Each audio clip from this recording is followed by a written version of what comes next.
بالله من الشيطان الرجيم.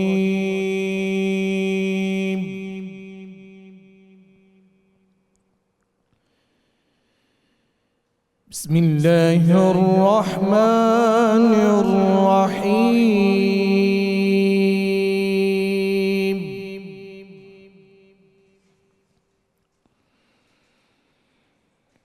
أقم الصلاة لدلوك الشمس إلى غسق الليل وقرآن الفجر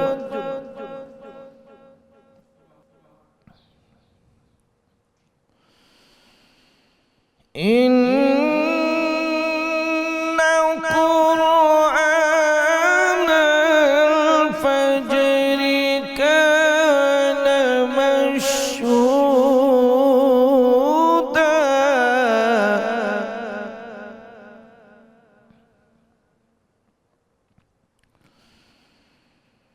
ومن الليل فتهجد به نافلة لك عسى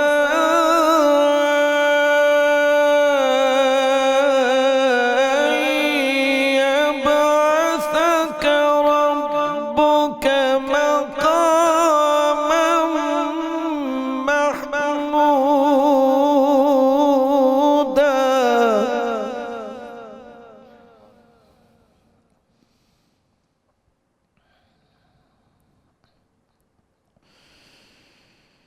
ومن الليل فتهجد به نافلة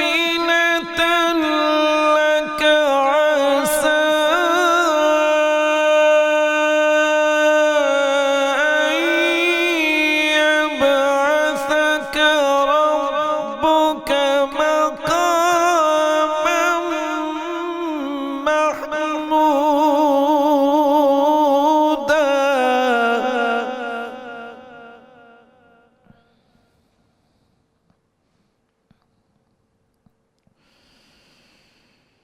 وقل رب ادخلني مدخل صدق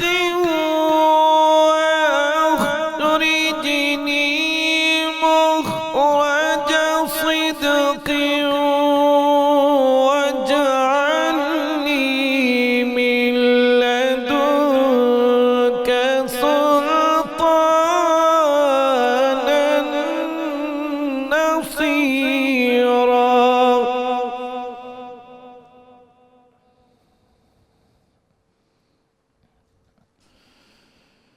وقل جاء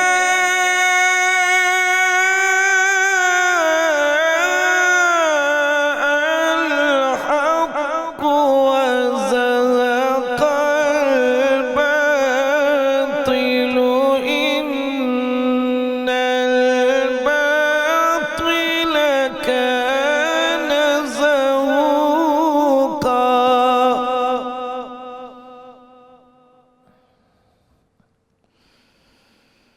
وقل جاء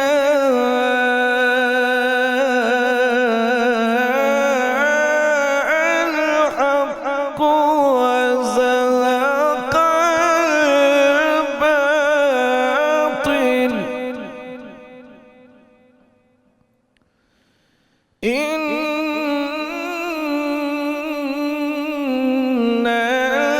الباطل كان زهوقا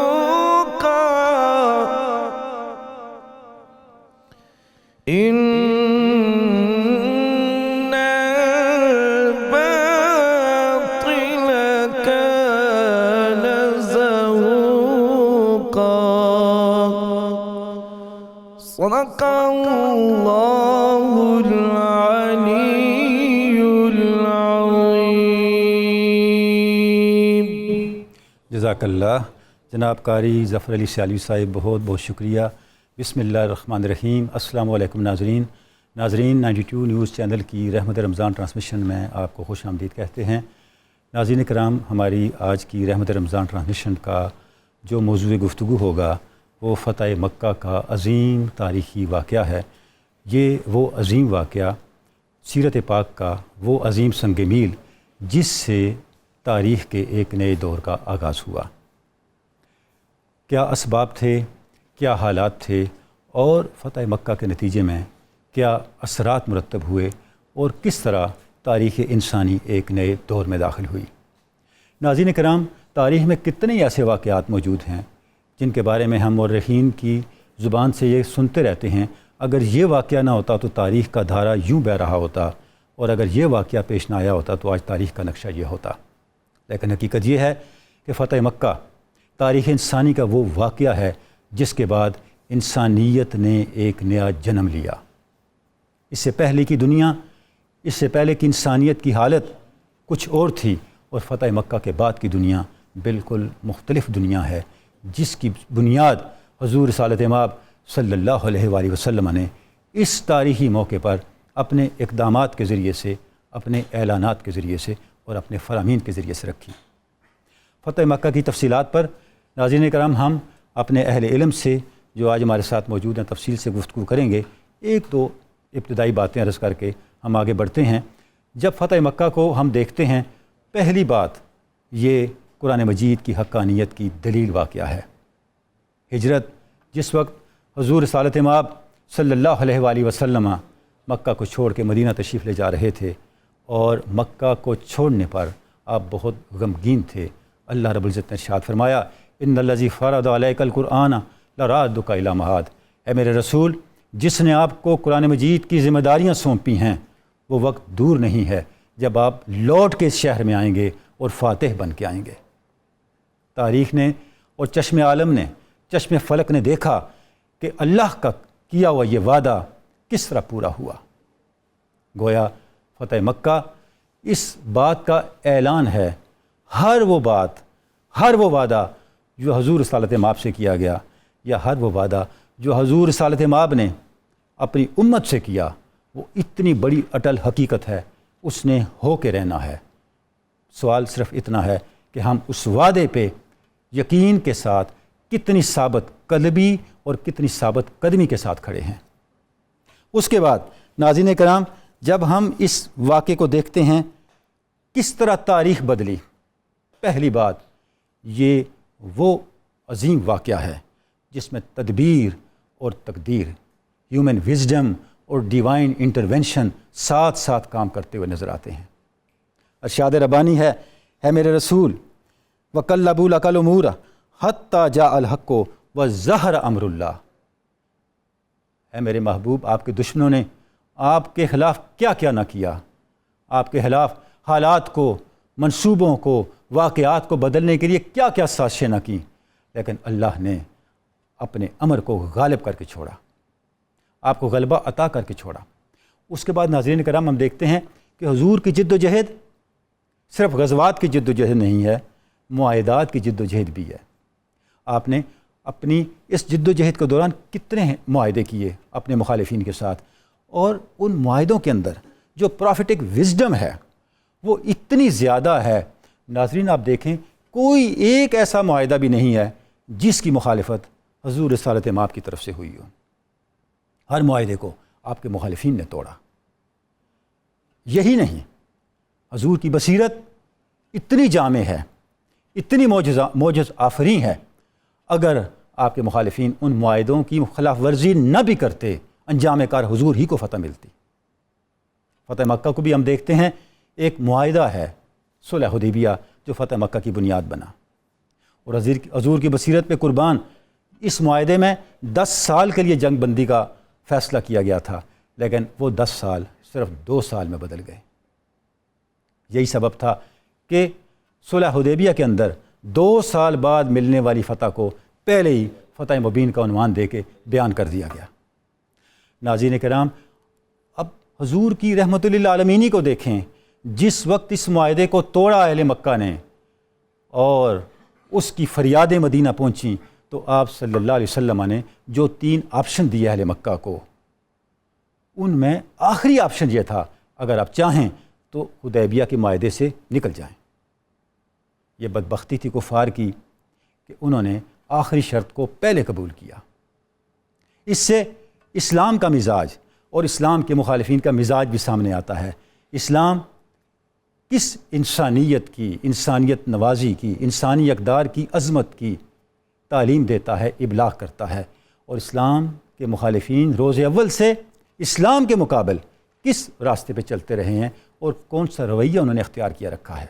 اور جب حضور مکہ المکرمہ میں داخل ہو گئے تو آپ نے جو اعلانات فرمائے، اگرچہ آپ نے اپنے خطبے میں بھی یہ فرمایا کہ جاہلیت کی ساری رسمیں، سارے رواج، سارے ضابطے اور سارے قوانین جو انسانیت دشمن تھے آج میرے قدموں تلے ہیں، لیکن آپ نے اس کا عملی اظہار یوں فرمایا جب حضرت بلال کو آپ نے مکہ کی بیت اللہ کی چھت پہ، کعبۃ اللہ کی چھت پہ اذان دینے کے لیے بھیجا تو یہ کیا تھا؟ صدیوں کی فرعونیت کو، صدیوں کی انسان کو غلام بنانے کی روش کو حضور رسالت مآب صلی اللہ علیہ وآلہ وسلم نے انسانی وقار کے قدموں میں لا کے رکھ دیا۔ اس کی کوئی مثال تاریخی عالم پیش نہیں کر سکتی، اور یہی انسانی وقار تھا جس کو رسول اللہ صلی اللہ علیہ وسلم نے فتح مکہ کے موقع پہ بحال کیا، اور پھر ہم دنیا میں دیکھتے ہیں عالم کفر ہو، عالم مشرق ہو، عالم مغرب ہو، انسانی شعور اس منزل کو حاصل کرنے کے لیے آگے بڑھا، اور آج جہاں کہیں بھی حقوق انسانی کا، انسانی وقار کا، انسانی عظمت کا تذکرہ ہے، آپ کو اس کے پیچھے بیت اللہ کی چھت پہ اذان دیتے ہوئے بلال نظر آئیں گے۔ ناظرین محترم، بہت کچھ کہنے کی باتیں ہیں، لیکن حضور کی بصیرت کو آپ دیکھیں، 8 سال غزوات میں گزرے اور تعداد جو مقتولین کی ہے 1000 سے زیادہ نہیں ہوئی، اور آپ نے اس زمانے میں، اس عرصے میں 10 لاکھ مربع میل، جس کو اگر آپ یومیہ دیکھیں تو 274 مربع میل یومیہ بنتا ہے، جو اسلامی ریاست کا حصہ بنتا چلا گیا۔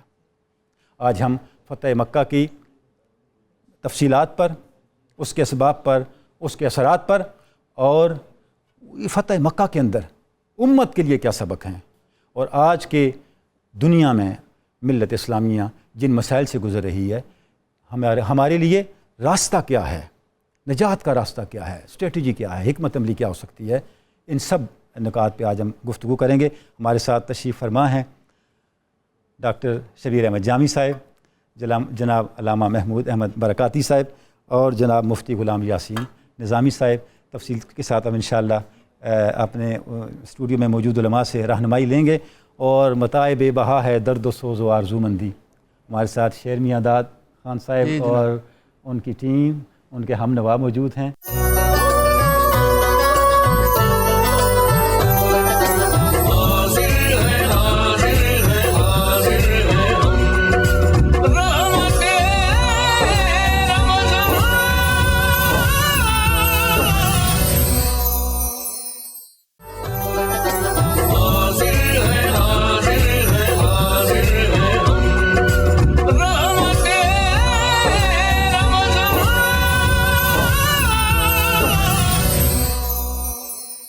ویلکم بیک ناظرین کرام، 92 نیوز چینل کی رحمت رمضان ٹرانسمیشن میں آپ کو خوش آمدید کہتے ہیں۔ ہم آج گفتگو کر رہے ہیں فتح مکہ کے پس منظر پر، فتح مکہ کے واقعات پر، اور اس عظیم واقعے کے اثرات پر۔ جناب ڈاکٹر شبیر احمد جامی صاحب، جب ہم فتح مکہ کو دیکھتے ہیں تو یہ صرف تاریخ اسلامی نہیں، تاریخ انسانیت میں ایک بہت بڑا سنگ میل ہے۔ ہم یہ کہہ سکتے ہیں کہ ایک ہسٹوریکل شفٹ ہو رہی ہے، اور انسانیت ایک نئے دور میں داخل ہو رہی ہے۔ تو کیا فرماتے ہیں آپ، اس کی اہمیت تاریخی حوالے سے کیا بنتی ہے؟ بسم اللہ الرحمن الرحیم۔ بہت خوبصورت باتیں ہیں فتح مکہ کے حوالے سے آپ نے ارشاد فرمائی۔ ہمیشہ یاد رکھیں کہ اسلام کا یا دین کا جو نظام ہدایت ہے نا، اس کو سمجھنے کے لیے، اور حضور نبی اکرم صلی اللہ علیہ وسلم کو مسائل جمیلہ کو سمجھنے کے لیے ایک میکانزم کو ہمیشہ ذہن میں رکھیں۔ اللہ تعالیٰ نے انسان کو چند صلاحیتیں فطرتاً دے کر بھیجا ہے، جس کی بنیاد پر انسان ہدایت کو قبول کرتا ہے۔ ٹھیک ہے۔ یہ تاریخ کا وہ دور ہے جہاں انسانیت گھٹا ٹوپ اندھیرے میں بیٹھی ہے۔ بلا شبہ اللہ تعالیٰ کا ہادی اعظم جس کا نام حضور نبی اکرم صلی اللہ علیہ وسلم ذات گرامی ہے، آپ یہاں تشریف لاتے ہیں۔ یہ اسفل السافلین میں بیٹھے ہوئے انسانوں کو آپ نے کس طرح اللہ کی توحید کی طرف بلایا، سبحان اللہ، اور ان کے باطن کے اندر اور فطرت جہاں مسخ ہونے کے قریب تھی اور کئیوں کی مسخ ہو چکی تھی، بلا شبہ ان کو آپ نے بالترتیب اپنے سیرت و کردار کی بنیاد پر، اپنے معجزوں کی بنیاد پر اور اپنی گہری حکمت عملی کی بنیاد پر کیسے آہستہ آہستہ اٹھایا۔ سبحان اللہ، یعنی انسانیت جب گھٹا ٹوپ اندھیروں میں ڈوب چکی تھی، اس وقت بھی آپ نے تقریباً 21-22 سال کی محنت جمیلہ کے بعد اسلام کے نظام ہدایت کے بتدریج ارتقاء کو سامنے رکھ کر کئی الجھاؤ سامنے آئے، لڑائیاں ہوئیں، ہاں پوری 10 سال 8 جھگڑے سال ہوئے، جد و جہد ہے، لیکن اتمام حجت کی جگہ کو، حکمت کی جگہ کو، موعظہ حسنہ کو اور جدال احسن کے ہتھیاروں کو ہاتھ میں رکھتے ہوئے آپ نے یہ پوری انسانیت کے سامنے یہ مظاہرہ کر کے دکھایا کہ آپ نے اتنے کم عرصے میں گھٹا ٹوپ اندھیرے میں ڈوبے ہوئے انسانوں کو اللہ تعالیٰ کا مطلوب اور مرتضیٰ بندہ بنا کے دکھایا۔ سبحان اللہ، ہمیشہ یاد رکھیں، سیرت کا جب بھی آپ اور میں مطالعہ فرمائیں، اس جگہ کو ہمیشہ ذہن میں رکھیں، اور حضور نبی اکرم صلی اللہ علیہ وسلم کی سیرت کی جانب سے ہمیں جو رہنمائی ملتی ہے اس کو ہاتھ میں رکھتے ہوئے اس کو ذرا سمجھنے کی کوشش کریں، کیونکہ آج کل جو لوگ کہتے ہیں کہ کوئی ہدایت کی ضرورت نہیں، کسی دین کی ضرورت نہیں، انسانی عقل کافی ہے، تو وہ جب ان چیزوں کو سمجھنے کی اگر کوشش کریں تو ہر جگہ نبوت کی ضرورت، نبوت کی اہمیت ان کو جگہ جگہ نظر آئے گی۔ جیسے فتح مکہ میں آپ صلی اللہ علیہ وسلم کی جو کوشش اور اس جد و جہد کے نتائج ہیں، ظاہر ہے بغیر پیغمبرانہ جد و جہد کی ہمیں کوئی اور مثال نہیں ملتی۔ یہ جو آپ نے ارشاد فرمایا کہ یہ جو لوگ کہتے ہیں یا کچھ یہ موقف سامنے آتے ہیں کہ انسان کو وہی پر مبنی ہدایت کی کیا ضرورت ہے، تو فتح مکہ کو ہی سامنے رکھ لیں۔ کیا اس طرح کا کوئی اور واقعہ ہے جس نے انسانیت کو اتنے بڑے انقلاب سے اور اتنی بڑی اصلاح سے آشنا کر دیا ہو، اور اس کے پیچھے کوئی نبی کے علاوہ کوئی ہستی ہو؟ تو ایسی کوئی مثال نہیں، بالکل درست فرمایا آپ نے۔ یہ فتح مکہ گویا کہ فتح مکہ نظام وحی کی ناگزیریت کی دلیل بھی ہے، ناگزیریت کی دلیل بھی ہے، بلکہ نظام نبوت کا انتہا بھی ہے۔ لِيُظْهِرَهُ عَلَى الدِّينِ كُلِّهِ کا یہاں مظاہرہ ہو رہا ہے کہ اللہ تعالیٰ کی جو اپنی منشا ہے کہ میں اپنا دین غالب کر کے دکھاؤں، تو آپ نے اپنی حکمت عملی کی بنیاد پر، طریقہ کار کی بنیاد پر وہاں دین کے عروج کے اسباب پیدا کر کے دکھائے۔ سبحان اللہ، اور بہت خوبصورت آپ نے جملہ کہا، آپ نے گویا کہ وہاں کے انسانوں کو اس شعور کے لیول پر لا کر کھڑا کیا کہ مستقبل کے لیے ہمیشہ تک، قیامت تک ایسے اصول و قواعد کی آپ درجہ بندی فرما کے جائیں اور ایسے عوامی اور آفاقی قوانین دے کے جائیں تاکہ انسانیت پوری زندگی ان راہوں پر چل کر ہدایت پر گامزن رہے۔ اچھا ڈاکٹر صاحب، یہ جو بات آپ نے ارشاد فرمائی یہ تو براہ راست ختم نبوت کے ساتھ جا کے جڑتی ہے۔ بالکل ٹھیک، یعنی جب آپ صلی اللہ علیہ وسلم نے اتنے جامع اصول دے دیے انسانیت کو کہ اب انسانیت اس سے بلند تر معیار تصور تو دور کی بات ہے، اس تک پہنچ ہی جائے تو بڑی بات ہے، تو یہ تو ختم نبوت کا ایک بن گیا۔ سبحان اللہ، سبحان اللہ۔ بلکہ اس میں آپ یہ میکانزم دیکھیں، یہاں میں گزارش کروں، کئی جگہ الجھاؤ آئے، پریشانیاں آئیں۔ بہت خوبصورت آپ نے جملے کہے، کسی جگہ بھی انسانیت کو قبول مذہب کی جگہ پر مجبوری نظر نہیں آئی، ہمیشہ ان کو یہ ضرورت محسوس ہوئی کہ انسان کا ہمیشہ کمال اور انسان کی ہمیشہ نجات ان اصولوں کی روشنی میں ہی نکھر سکتی ہے جو آپ کا طرز عمل اور آپ کا طریقہ کار تھا. سبحان اللہ. اور یہاں بھی فطرت سلیمہ کی رتی برابر بھی موجود تھی. آپ کے نظام رحمت میں گنجائش کا پہلو دیکھیں.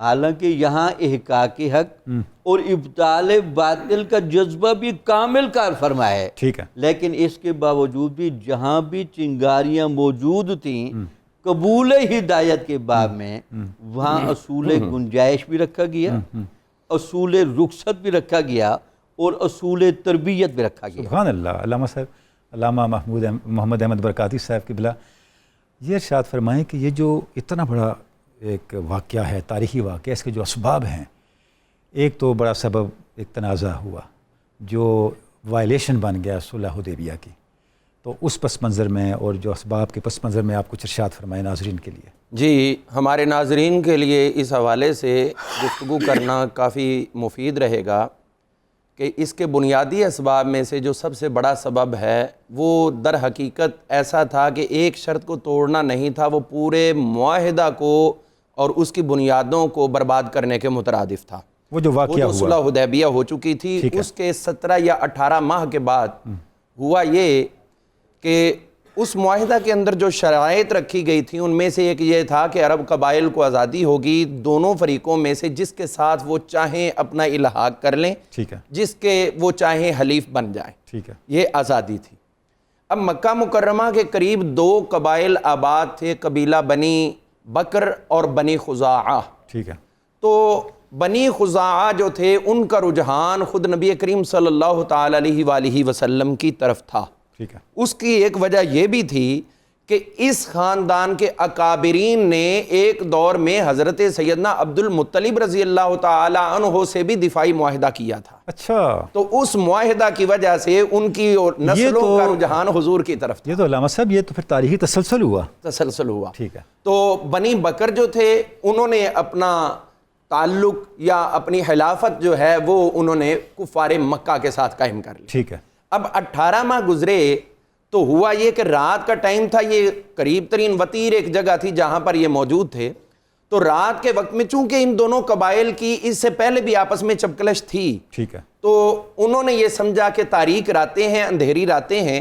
تو اہل مکہ نے خصوصاً اکرمہ بن ابی جہل وغیرہ یہ سارے شامل تھے، انہوں نے رات کی تاریکی میں حملہ کر دیا بنی بکر کے ساتھ مل کر بنی خزاعہ پر، بغیر کسی سبب کے، صرف اپنی بدماشی یا اپنا روب داب قائم کرنے کے لیے.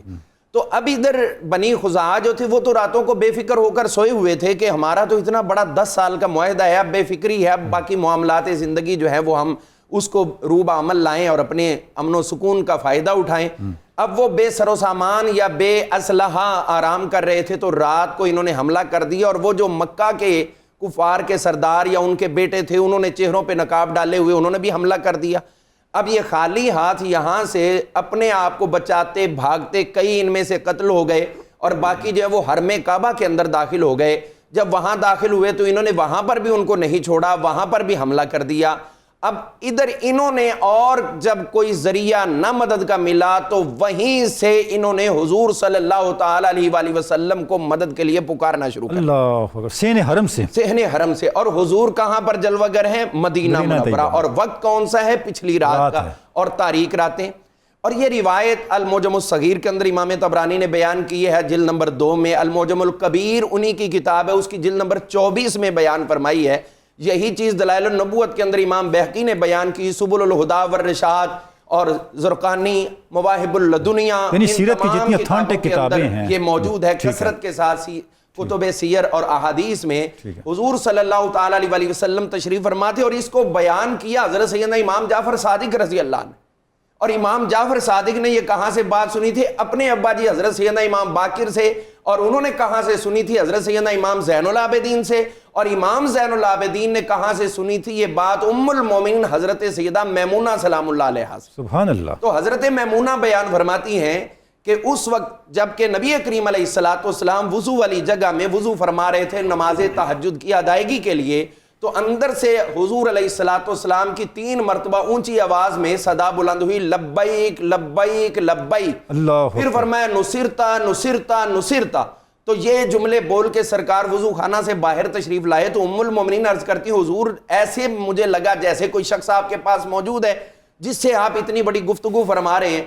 تو اگر یہ بات ہمارے ناظرین کے ذہن میں ایک التباس یہاں سے دور ہو جانا چاہیے. کوئی کہتے ہیں کہ وہاں آ کے انہوں نے عرض کیا تھا, نہیں, وضو خانہ تو گھر کے اندر تھا, وہ رات کو گھر کے اندر کیسے داخل ہو گئے؟ اور دوسری بات ہے کہ اگر حضور کے ساتھ ان کی گفتگو ہوتی تو یہ سوال کرنے کی حاجت نہیں تھی کہ ایسا لگتا ہے جیسے آپ کے ساتھ کوئی تھا, وہ تو پھر کلیئر کٹ بات ہوتی نا. اور دوسرا علامہ صاحب واقعی اس وقت ہو رہا ہے نا, ہاں جی, اتنی 5-6 سیکنڈ میں 1 منٹ میں کیسے پہنچ سکتے ہیں اتنا سینکڑوں میل کا فاصلہ طے اس کا کر کے؟ مطلب یہ ہوا کہ جو حضور فرما رہے ہیں نصرتا نصرتا نصرتا, تمہاری مدد ہو گئی, تمہاری مدد ہوگی, تمہاری مدد ہو گئی, اس کا یہ مطلب ہے کہ غلام کہیں پر بھی ہو آقا کو پکارے, ان کو خبر بھی ہوتی ہے اور مددگاری بھی فرماتے ہیں, اور ایسی مددگاری فرماتے ہیں کہ اس کے نتیجے میں پھر مکہ مکرمہ ہی فتح ہوتا ہے.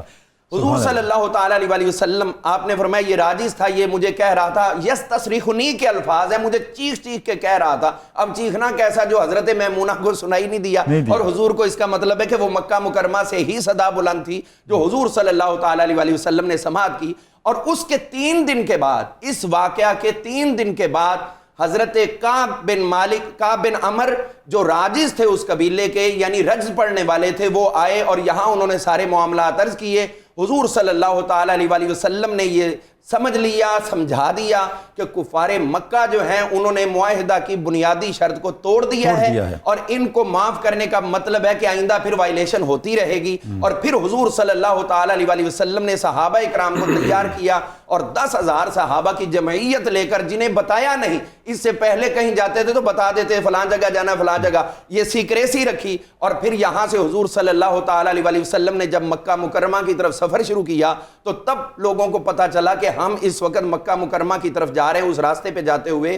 تو پھر اس کا رزلٹ یہ آیا کہ حضور صلی اللہ تعالیٰ علیہ وسلم نے وہاں جا کر کم از کم نقصان اور کم از کم تکلیف اور کم از کم ہمت ان لوگوں کی, مطلب تو یہ ہے کہ اگر آپ کے پاس پاور ہے, نیگیٹو جا رہی ہے تو ایسا رستہ دیں کہ وہ پوزیٹیو ہو جائے. تو ان کی جو قوتیں تھیں اسلام کے خلاف, میرے مصطفیٰ نے ایسا پیار دیا کہ وہی قوتیں اسلام کی مخالفت کی بجائے اسلام کی حمایت میں صرف ہونا چاہیے. سبحان اللہ. تو حضرت سیدنا کعب بن مالک رضی اللہ عنہ, کعب بن عمر اور دیگر جتنے بھی لوگ وہاں پر موجود تھے, ان سب نے حضور صلی اللہ تعالیٰ علیہ وسلم کو ویلکم کیا. ایک تو بنیادی سبب یہ تھا, اور دوسرا اس کے ساتھ ایک اور سبب بھی تھا, وہ یہ تھا کہ اگر وہ اکیلے وائلیشن کرتے تو الگ بات تھی. یہاں کفار مکہ نے براہ راست سپورٹ بھی کیا اور اس کی نہ صرف یہ شرط کو توڑا بلکہ اس کے بعد یہ ہوا کہ جب انہیں خبر ہوئی کہ حضور صلی اللہ تعالیٰ علیہ وسلم کو پتہ چل گیا ہے تو وہ وہاں پر چیخ چیخ کے کہنے لگے کہ جو کرنا کر لو, ہم سارا معاہدہ ختم کر رہے ہیں, ہم یہ کر رہے ہیں. یہ دوسرا پوائنٹ تھا, بجائے ندامت کے الٹا وہ اپنی بہادری دکھانے پہ تل گئے. لیکن یہاں پر یہ بات میں کہنا چاہوں گا کہ حضور صلی اللہ تعالیٰ علیہ وسلم, ایک جملہ یہاں پر عام بولا جاتا ہے کہ یہ کفار مکہ کی بدقسمتی تھی کہ انہوں نے یہ وائلیشن کی. ہم یہ سمجھتے ہیں کہ یہ در حقیقت ان کی خوش قسمتی تھی کہ یہ ان کا اقدام میرے آقا کو وہاں لانے کا سبب بنا اور میرے آقا نے اپنی رحمت تقسیم, اور ان کا مقدر بھی سنور گیا, ان کا مقدر بھی کیا بات ہے. علامہ صاحب دیکھیں, یہی تو حسن ہے اس پروگرام کا اور آپ جیسے اہل علم کا کہ آپ کوئی بھی واقعہ ہو ناظرین کو اس کی پازیٹیوٹی پہ لے کے آتے ہیں. سبحان اللہ, کتنی پیاری بات آپ نے فرمائی کہ یہ اہل مکہ کی خوش نصیبی تھی کہ, اور اللہ کا کرم اور حضور کے رحمت اللہ عالمینی ہے کہ ان کی ایک غلطی سے بھی ان کے لیے خیر پیدا ہو جائے, انجام کار خیر پیدا. جی مفتی صاحب کے بلا مفتی غلام یاسین نظامی صاحب, اچھا جیسے ابھی ہم ذکر کر رہے ہیں کہ یہ جو فتح مکہ کا واقعہ ہوا, اس کے پیچھے بھی ریاست مدینہ کی اور حضور رسالت مآب کی جارحیت نہیں ہے خدا نخواستہ, بلکہ معاہدہ امن ہے. جب وہ پامال ہو گیا, 3 پوائنٹ علامہ صاحب نے فرمائے, معاہدے کی انہوں نے مخالفت کی, صحن حرم میں خون بہایا اور بعد میں بھی توڑنے کی دھمکیاں دیں, تو اس کیا ہم یہ کہہ سکتے ہیں کہ فتح مکہ کی بنیاد ہے ہی صلح حدیبیہ؟ جی بسم اللہ الرحمن الرحیم. بہت بہت شکریہ. اللہ پاک نے قرآن عزیز میں فرمایا انا فتحنا لک فتحا مبینا, وقال اللہ تعالیٰ فی مقام آخر لا تثریب علیکم اليوم یغفر اللہ لکم وہو ارحم الراحمین. اور اعلیٰ حضرت عظیم البرکت فرماتے ہیں کہ جس کے آگے کھینچی گردنیں جھک گئیں اس خدا داد شوکت پہ لاکھوں سبحان اللہ سبحان اللہ. اور ایک اور شاعر نے بڑی خوبصورت بات لکھی ہے، کیا خوب ہی روشن تھا مکہ کی فتح کا دن، ایمان کی بقا کا دن، ہر بت کی فنا کا دن. اللہ اکبر، ہر بت کی فنا کا دن. ہر بت کی فنا کیا کا بات ہے. تو بلا اندر کا بت ہو یا باہر کا بت ہو. جی ایسے. اب یہاں پر یہ جو صلح حدیبیہ ہے یہ بلا شبہ یہ فتح مکہ کا پیش خیمہ ہے، یہ مقدمہ ہے. اب اس حوالے سے نا سیدنا صدیق اکبر رضی اللہ تعالی عنہ کی ایک کوٹیشن بڑی خوبصورت ہے. سبحان اللہ. آپ فرماتے ہیں کہ اسلام کے غلبہ کے لیے جتنی چیزیں مفید ہوئی ہیں ان تمام چیزوں میں جو سب سے زیادہ جس نے اسلام کو فائدہ دیا ہے وہ صلح حدیبیہ ہے. اللہ. اچھا مفتی صاحب کتنی پیاری بات آپ نے کیا فرمائی. خوبصورت بات. اچھا اب آپ یہ دیکھیں، سب سے مؤثر اب صحابہ کہہ رہے ہیں، پہلے نہیں کہہ رہے تھے. پہلے نہیں کہہ رہے تھے. یعنی اس سے پتہ چلا کہ پیغمبرانہ علم، حضور کی شان اور بصیرت کیا ہے. جب وہ صلح حدیبیہ سے واپس مدینہ منورہ آئے تھے وہ افسردہ تھے، افسردہ تھے، ان کے دلوں کو اطمینان اور سکون نہیں تھا. ہائے ہائے ہائے. لیکن جب انہوں نے یہ دیکھا کہ یہ تو اللہ کے پیارے رسول کی حکمت ہے، سبحان اللہ، ان کی دور اندیشی ہے، سبحان اللہ. اب اس دور اندیشی کے اثرات جو ہے وہ نمایاں ہونا شروع ہو گئے. اب اس کے بعد جو قبائل تھے نا جو پہلے مسلمانوں کے درمیان ایک فرق کیا کرتے تھے اور مسلمانوں کے ساتھ کسی بھی قسم کا تعلق روا نہیں رکھتے تھے، اب صلح حدیبیہ کے بعد جتنے بھی قبائل تھے، خواہ وہ یہود کے قبائل ہوں، خواہ وہ قریش مکہ کے قبائل ہوں، وہ مسلمانوں کے ساتھ تعلق رکھنے میں وہ کوئی آر محسوس نہیں کرتے تھے. اب تعلقات کے اندر یہ بھی تھا کہ وہ یہ سمجھتے تھے، ذری سی بات ہے، جب ان کے تعلقات آپس میں بڑھے تو انہیں اسلام کو سمجھنے کا موقع ملا، قریب ہوئے نا، قریب ہوئے. اب یہ بھی صلح حدیبیہ اچھا انہیں فرق بھی پتہ چلا نا کہ اہل مکہ کا کیا کردار ہے سبحان اور آپ سے اور آپ کے صحابہ کا کیا کردار ہے. اور ان کو اس بات کا بھی پتہ چلا، جس طرح کہ آپ نے بیان فرمایا، ان کو اس بات کا بھی پتہ چلا کہ یہ مسلمان جو ہے یہ جارحیت کو پسند نہیں کرتے، بلکہ ان کا پیغام تو امن و سلامتی والا پیغام ہے. جارحیت تو مسلط کی جا رہی ہے ان پہ. بے شک یہ تو امن و سلامتی کا پیغام لے کر آ رہے ہیں. اور یہ جو مسلمان ہے ان کی تو تعریف کے اندر یہی بات شامل ہے کہ جس کی زبان سے اور جس کے ہاتھ سے کسی کو کوئی تکلیف نہ پہنچے، اور اس کے ساتھ جو تجارتی تعلقات ہیں، تجارتی تعلقات کے اندر دیانت داری اور امانت داری کو پیش نظر رکھا جاتا تھا. اب یہ وہ چیزیں تھیں کہ جنہوں نے ان قبائل کو اور مدینہ منورہ کے اطراف میں رہنے والے جتنے بھی لوگ تھے ان کو متاثر کیا، یہاں تک کہ ان کو سوچنے اور سمجھنے پر مجبور کیا کہ ایسا ہمارے حق میں اگر دیکھا جائے نا، ہمارے حق میں، ہمارے گھر والوں کے حق میں، ہمارے علاقے والے کے جو چیز سب سے بہتر ہے وہ اسلام ہے. اسلام جو ہے یہ خیر خواہی والا دین ہے، اسلام جو ہے یہ ہمدردی والا دین ہے، یہ احساس والا دین ہے، اور اسلام کے اندر احترام انسانیت کا جذبہ پایا جاتا ہے. نبی معظم شفیع مکرم کی تعلیمات کے اندر یہ بات بھی ہے کہ آپ فرماتے ہیں کہ جب کوئی آدمی تم سے امان مانگے نا تو آپ نے اسے امان ضرور دینی ہے. جب یہ والی بات ان تک پہنچی نا، وہ یہ کہا کرتے تھے کہ جنگ کے بھی اصول ہوتے ہیں. اب جنگ کے اصول جو ہے یہ نبی معظم شفیع مکرم نے بیان فرمائے تھے. اب یہ وہ تعلیمات تھیں جو صلح حدیبیہ کے بعد ان لوگوں پر آشکارا ہوئی، اور ان کو اسلام کو سمجھنے کا موقع ملا، اور انہوں نے کہا کہ نہیں، ہمارے حق میں جو چیز بہتر ہے وہ اسلام ہے. اور یہاں پر ایک اور بات بھی ہے، یہاں پر جو قریش مکہ تھی ان کی جو کارستانیاں تھی وہ بھی ان کے سامنے ظاہر ہوئی. یہ حقیقت میں منافق لوگ ہیں، یہ اوپر سے یعنی ان کا طرز عمل جو ہے وہ ظاہری اور ہے اور باطنی اور ہے. یہ ہمیں در حقیقت نقصان پہنچانا چاہتے ہیں، یہ ہمیں در حقیقت ہماری جانوں کو، ہمارے مال و اسباب کو یہ ضائع کرنا چاہتے ہیں. لیکن اسلام جو ہے وہ نہ صرف ہماری جان کا تحفظ کرنے والا ہے، ہماری عزت کا تحفظ کرنے والا ہے، ہمارے مال کا تحفظ کرنے والا ہے، ہمارے اولاد کا تحفظ کرنے والا ہے. جس طرح کہ آپ نے اپنے انٹرو کے اندر بیان فرمایا، نبی معظم شفیع مکرم نے تمام جاہلیت کے تعصبات کو ختم فرما دیا، اور آپ نے فرمایا کہ ایک یعنی جو خون ہے وہ بھی حرام ہے، اور عزت جو ہے وہ بھی حرام ہے، اور مال جو ہے وہ بھی حرام ہے. جب یہ تعلیمات ان تک پہنچی تو وہ لوگ بڑے خوش ہوئے، اور انہوں نے کہا کہ نہیں، ہمارے حق میں جو چیز سب سے زیادہ بہتر ہے وہ نبی معظم شفیع مکرم کی ذات بابرکات ہے، اور ان کے ساتھ نسبت رکھنے والے غلام ہیں. اب جو غلام ہیں ان کی محبت کا یہ عالم جو ہے وہ دیدنی ہے. اب انہوں نے دیکھا کہ یہ غلام جو ہے اپنے پیارے رسول کی فرما برداری اور تابعداری پر کوئی بات بھی نہیں کر رہے. انہوں نے فرمایا حالانکہ وہ جو صلح حدیبیہ کی شرائط تھی وہ انتہائی کمزور شرائط تھیں، لیکن ان کمزور شرائط کو انہوں نے ایمان کے ساتھ اور یقین کے ساتھ مانا. یہ ایمان اور یقین کے ساتھ ماننا یہ اس بات کا ثبوت ہے کہ ان کا اپنے نبی معظم کی ذات پر کامل ایمان اور یقین ہے. اور وہ کامل ایمان ہی اور یقین ہی در حقیقت ان کو فتح مکہ کی طرف لے کر جاتا ہے کہ جہاں پر وہ سر اٹھا کر چلتے ہیں اور جہاں پر وہ دیکھتے ہیں کہ اللہ کی نصرت جو ہے وہ ان کا استقبال فرما رہی ہے. جہاں سے ان کو نکالا گیا، جہاں پر ان کو ظلم و ستم کا نشانہ بنایا گیا، جہاں پر ان کے مال و اسباب کو لوٹا گیا، جہاں سے ان کے ہجرت کے لیے طرح طرح کی اذیتوں کا سامنا کرنا پڑا، آج وہی فتح مکہ جو ہے وہاں کے لوگ جو ہے وہ ان کے استقبال کے لیے کھڑے ہیں. اور وہ جناب وہاں پر مسلمان جو ہے وہ نعرہ تکبیر کی صدائیں جو ہیں وہ بلند ہو رہی ہیں. تو مسلمانوں کے فتح مکہ کے موقع پر مسلمانوں کی خوشی جو تھی وہ انتہا درجے کی دیدنی تھی. لیکن اس خوشی کا پیش خیمہ جو ہے وہ صلح حدیبیہ ہے، اور صلح حدیبیہ جو ہے یہ نبی معظم شفیع مکرم کی بصیرت کا ایک نادر نمونہ ہے. سبحان اللہ، سبحان اللہ، سبحان اللہ. ناظرین اکرام، فتح مکہ کا جو واقعہ ہے اس کی حکمتوں پر ہم بہت بصیرت افروز گفتگو سن رہے ہیں اپنے اہل علم سے. گفتگو کا یہ سلسلہ جاری رہے گا. ابھی ایک بریک کا وقت ہے، بریک پہ جاتے ہیں.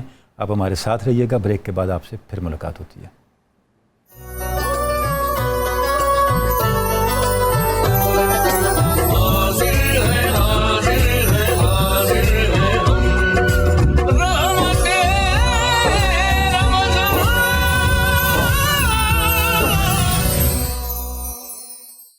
ڈاکٹر شبیر احمد جامی صاحب، مفتی صاحب ابھی ذکر فرما رہے تھے جس طرح کہ صلح حدیبیہ جو ہے وہ بنیاد بنتی ہے فتح مکہ کی. اچھا، اس سے یہ نقطہ سامنے آتا ہے وہ یہ ہے کہ یہ بھی اسوہ حسنہ ہے کہ دہائیوں کے سفر کو مہینوں میں کیسے طے کیا حضور رسالت مآب صلی اللہ علیہ وسلم نے. لیکن 10 سال کا تو طے کیا گیا تھا نا، تو 2 سال میں سفر طے ہو گیا. اور پھر کس طرح تیاریاں کی، تو اس پہ ذرا آپ ارشاد فرمائیں کہ کیا کیفیت تھی جب آپ صلی اللہ علیہ وسلم نے یہ فیصلہ فرمایا کہ اب ہمیں مکہ کی طرف چلنا چاہیے، جب انہوں نے معاہدہ توڑ دیا ہے. بسم اللہ الرحمن الرحیم. یہ جو فتح مکہ کے اسباب و محرکات پر بڑی خوبصورت گفتگو ہوئی ہے، تو حضور نبی اکرم صلی اللہ علیہ وسلم کے ذمہ چونکہ احقاق حق بھی ہمیشہ رہا ہے پیش نظر، تو اب آپ نے دیکھا کہ امن اور اس معاہدے کی وجہ سے بننے والا جو ماحول تھا، جس میں وہ لوگ جو اسلام کے بارے میں تھوڑا تذبذب کا شکار تھے لیکن قبولیت حق کی چنگاری بھی ساتھ تھی، وہ تو تیزی کے ساتھ اسلام کی طرف لپک آئے. ٹھیک ہے. ان میں حضرت خالد بن ولید رضی اللہ تعالیٰ عنہ کا نام بڑا نمایاں ہے، حضرت عمر بن عاص رضی اللہ تعالیٰ عنہ کا نام نمایاں ہے. ٹھیک ہے. بہت سارے لوگ یہاں آئے. ٹھیک ہے. تو آپ نے جب دیکھا کہ وہ ایک پہلو جو امن اور صلح کی وجہ سے قبولیت حق کا سازگار ماحول میں دینا تھا، وہ میں بہت دے چکا ہوں. ٹھیک ہے. اب چونکہ معاہدہ توڑ دیا گیا ہے، اب صرف معاہدہ توڑا ہی نہیں گیا بلکہ توہین امیز ماحول بھی بنایا جا رہا ہے. تو معاہدے کی پاسداری کا جو ایک اہتمام ہے، اس اہتمام کے پیش نظر آپ نے جس رازداری کے ساتھ اور جس گہرائی کے ساتھ اس کا آغاز فرمایا، یہ بھی سیرت نگاروں میں بڑا خوبصورت انداز سے لکھا ہے. سبحان اللہ.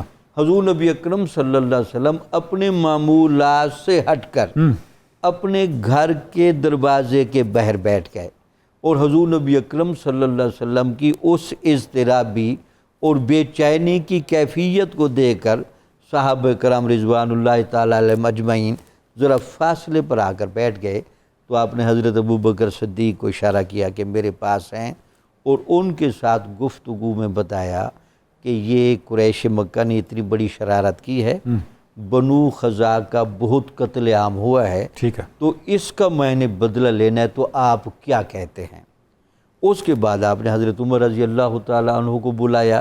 ان دونوں سے مشورہ لینے کے بعد ٹھیک ہے، دونوں کے مزاج کا تعین بھی فرمایا کہ حضرت ابراہیم علیہ السلام کے مزاج سے ملتی جلتی طبیعت ہے حضرت ابوبکر صدیق رضی اللہ تعالیٰ عنہ کی، اور حضرت نوح علیہ السلام کے مزاج سے ملتی جلتی طبیعت ہے حضرت عمر رضی اللہ تعالیٰ عنہ کی.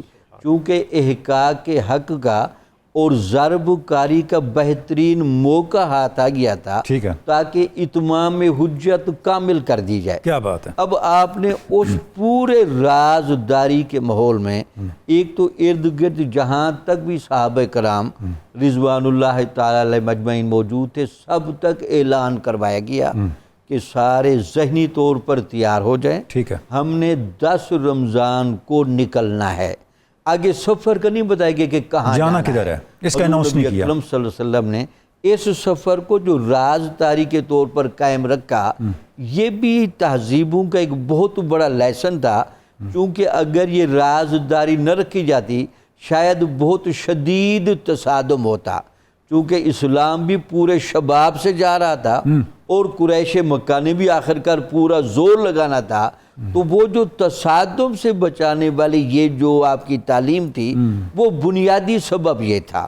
اس کا مطلب یہ ہوا کہ آپ صلی اللہ علیہ وسلم نے جو اخفاء کا راستہ اختیار کیا یہ بھی اہل مکہ کی بہتری کے لیے کیا، بہتری کے لیے کیا تھا۔ سبحان اللہ، کیونکہ آپ نے بالکل صحیح اشارہ فرمایا، تصادم کا اگر یہ اناؤنس ہو جاتا تو مکہ والے فارغ تو نہ بیٹھتے، بالکل ٹھیک، وہ اپنے سارے حلیفوں کو، سارے جو ان کے الائنس میں لوگ تھے ان کو اکٹھا کرتے، جتھے بناتے، تو ایک پورا ماحول بن جاتا۔ بلکہ اس میں کچھ ایسے واقعات بھی ہیں جہاں آپ کی کرم کا بھی رنگ نظر آ رہا ہے۔ حاتب بن بلتا کا وہ رکا بھیج دینا، ٹھیک ہے، پھر ان کی بعض پرس پر ان کا سچ بات کہہ دینا، ٹھیک ہے، اور آپ کا ان کو معاف کر دینا، وہ واقعہ یہ بڑا امپورٹنٹ واقعہ ہے اس پورے کے اہم واقعہ ہے۔ ٹھیک ہے، اس کے بعد بہرحال یہ جو اچھا اس سے بھی ڈاکٹر صاحب ایک سبق ملتا ہے، کیونکہ صحابہ کرام کے ہر عمل میں ہمارے لیے ایک سبق ہے، جو بھی انہوں نے عمل کیا فی الاصل تو ہم یہ سمجھتے ہیں امت کے لیے وہ عمل اللہ رب العزت نے ان سے کروایا، بالکل ٹھیک ہے، کہ یہ بھی ایک طریقہ ہے امت کے لیے، اس کے یہ نتائج ہیں، یہ طریقہ ہے امت کے لیے، اس کے یہ نتائج ہیں۔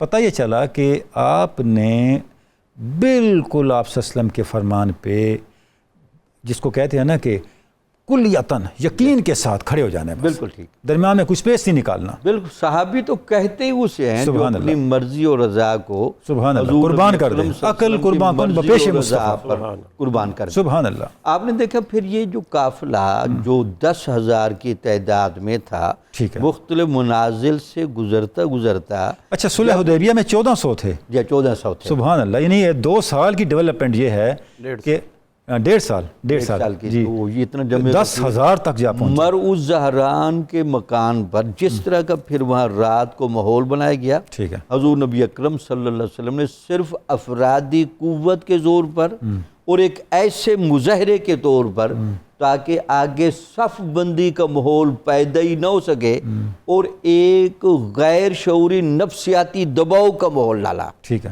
تاکہ تصادم سے بچا جا سکے۔ ٹھیک ہے، آپ حیران ہوں گے حضور نبی اکرم صلی اللہ علیہ وسلم کی جو رحمت للعالمینی کا رنگ تھا، ٹھیک ہے، آج جو لوگ مذاکرات کی بات کرتے ہیں، مکالمات کی بات کرتے ہیں اور تصادم سے تہذیبوں کو بچانے کی بات کرتے ہیں، ان کو ان واقعات میں موجود اسباق کو بھی دیکھنا چاہیے کہ آپ کی کتنی گہری حکمت عملی تھی۔ سبحان اللہ۔ اور وہاں آپ نے دیکھا کہ جب وہ ماحول پیدا ہوا اور قریش مکہ نے اور ابو سفیان نے رضی اللہ بعد میں جو صحابی بنے، انہوں نے جو وہاں منظر دیکھا اور وہ جو تاثر مکہ میں دخول کا ہوا، یہ صرف بتانا یہی مقصود تھا کہ آج اسلام پوری طاقت کے ساتھ، پوری ہمت کے ساتھ آ رہا ہے، لیکن اب بھی جوابی حملے کے سارے امکانات ختم ہو گئے۔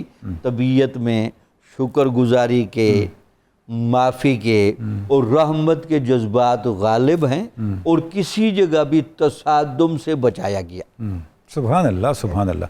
ڈاکٹر صاحب بہت زبردست آپ نے یہ جو چیزیں ساری بیان کی کہ کتنی حکمت کے ساتھ یہ ساری اسٹریٹجی حضور رسالت مآب صلی اللہ علیہ وسلم نے ارشاد فرمائی، طے کی۔ اچھا اس کے اندر ایک اور چیز بھی ڈاکٹر صاحب ہم مس نہ کر جائیں، کیونکہ اب لشکر چل پڑا نا، بالکل اس سے پہلے بھی ایک واقعہ پیش آیا کہ جب ابو سفیان مدینہ طیبہ تشریف لائے، ٹھیک ہے، اور چونکہ اس سے ریلیونٹ ہے تو اگر ناظرین کے لیے کچھ اس پہ بھی روشنی ڈال دیں۔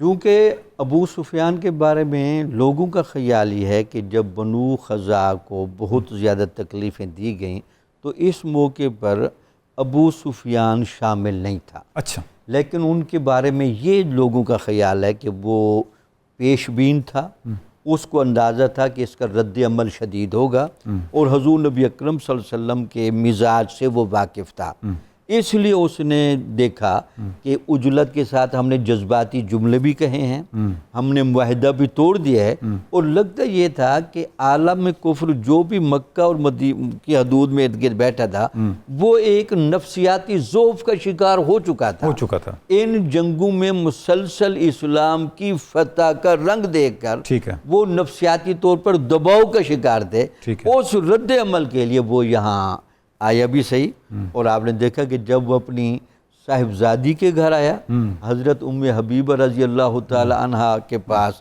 اور آپ کے بستر پر بیٹھنے کی اس نے کوشش کی، آپ کی صاحبزادی نے جس ایمان افروز جملے کا مظاہرہ کیا کہ ابھی آپ اس لائق نہیں کہ محمد رسول اللہ صلی اللہ علیہ وسلم کے بستر پر بیٹھ سکیں، پھر اس نے حضور نبی اکرم صلی اللہ علیہ وسلم سے بھی بات کی۔ اچھا، اس کی بات میں چونکہ وزن نہیں تھا، عجیب کہا ابو سفیان نے کہ میری بیٹی کیا معاذ اللہ بستر میرے قابل نہیں ہے یا میں بستر کے قابل نہیں ہوں؟ ٹھیک ہے، سبحان اللہ۔ تو پھر ام حبیبہ نے کمال جواب دیا، یا آپ نے فرمایا کہ نہیں، آپ اس کے قابل نہیں ہیں، یہ محمد رسول اللہ صلی اللہ علیہ وسلم کا بستر ہے۔ اچھا ڈاکٹر صاحب، اس کا مطلب یہ ہوا ہمیں یہ نہیں بھولنا فتح مکہ کا راستہ حجرہ ام حبیبہ سے ہو کے گزرتا ہے۔ بالکل ٹھیک، یہ ایک بہت بڑا پڑاؤ ہے، بالکل ٹھیک، اور شاید آج ملت کا یہ بھی کلمیہ ہے کہ ہم وہ جو کمٹمنٹ ہے جس کا حضور صلی اللہ علیہ وسلم سے جس کا اظہار ام حبیبہ نے کیا وہ ہم لیک کرتے ہیں۔ اچھا علامہ صاحب آپ کی طرف آئیں گے، تو یہ جو ہم ڈسکس کر رہے ہیں سارے معاملات کیا کیا درپیش آئے، جب لشکر اسلام پہنچ گیا تو وہاں پر کچھ فیصلے ہوئے کچھ لوگوں کے بارے میں کہ کس کا کیا انجام ہوگا، اس پہ تھوڑا سا کچھ ارشاد فرمائیں۔ جی، وہاں پر ہم دیکھتے ہیں تو قبولیت اسلام والوں کا تو ایک تانتا بندہ ہوا ہے جی کہ حضور صلی اللہ تعالی علیہ وآلہ وسلم مکہ مکرمہ فتح کر کے جب طائف کی طرف نکلنے لگے ہیں تو اسی مکہ سے 2000 فوجی آپ کو میسر آئے۔ 2000 کی تعداد میں آپ کے ہم رکاب ہونے کے لیے آپ کی قیادت کے اندر ایک جہاد کا، یعنی ادھر سے فتح ہوئی اور ادھر سے جہاد کا تاج ملنے لگا ہے، تو مجاہد کی صورت میں 2000 افراد آپ یہ امیجیٹ ایفیکٹ نتیجہ نکل آیا، تیزی کے ساتھ حضور علیہ السلام کا جو محبت کا پھیلایا ہوا ایک وہ سائبان تھا، تو اس کے سائے کو حاصل کرنے کے لیے اتنے لوگ بے قرار نظر آ رہے ہیں۔ چند ایک لوگوں کی بات میں کرتا ہوں، اور ایک پوائنٹ اکثر ترین وہ ڈسکس نہیں کیا جاتا، اس کی طرف میں اشارہ دینا چاہوں گا۔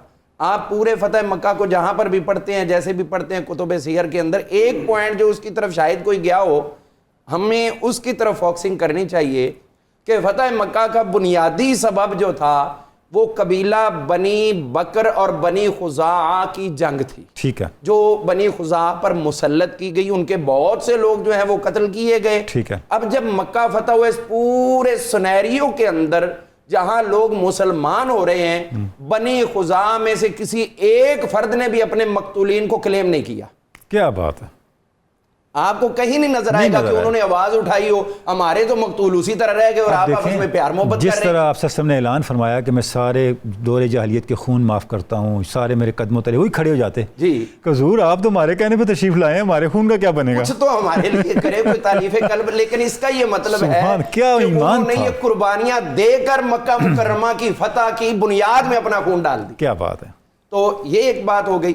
دوسری بات، ایک اور اہم ترین پوائنٹ میں عرض کرنا چاہوں گا، زمانہ جاہلیت میں ابو لہب جو حضور صلی اللہ تعالی علیہ وآلہ وسلم کا چچا تھا، اس نے اپنے دونوں بیٹوں کو حضور کی دونوں صاحبزادیوں سے نسبت توڑنے کا حکم دیا تھا۔ ٹھیک ہے، ایک کو تو شیر نے کھا لیا، اور یہ عتبہ جو بچا اور اس کا بھائی موتب موجود تھا۔ ٹھیک ہے، اب حضور صلی اللہ علیہ وآلہ وسلم کو تو ان پہ بے تحاشا غصہ آنا چاہیے کہ آج لاؤ ان کو میرے سامنے، میری بیٹیوں کو جس نے اس طریقے سے اذیت دی، دنیا والوں کو بتا کے اور اپنے آپ کو ایک انتہائی کہہ لیں کہ جابر قسم کا دکھا کر میرے دل کے اوپر جس نے چوٹیں لگائی ہے، آج اس سے تو بدلہ لیا جائے گا، لیکن وہ چھپے ہوئے تھے کہ آج ہمارا وہ جرم جو ہے وہ قابل معافی نہیں ہے۔ سبحان لیکن اللہ، حضور صلی اللہ تعالی علیہ وآلہ وسلم کا دامن کرم ایسا ہے، آپ نے حضرت عباس سے کہا کہ وہ آپ کے بھائی کے بیٹے مجھے نظر نہیں آ رہے، سبحان اللہ،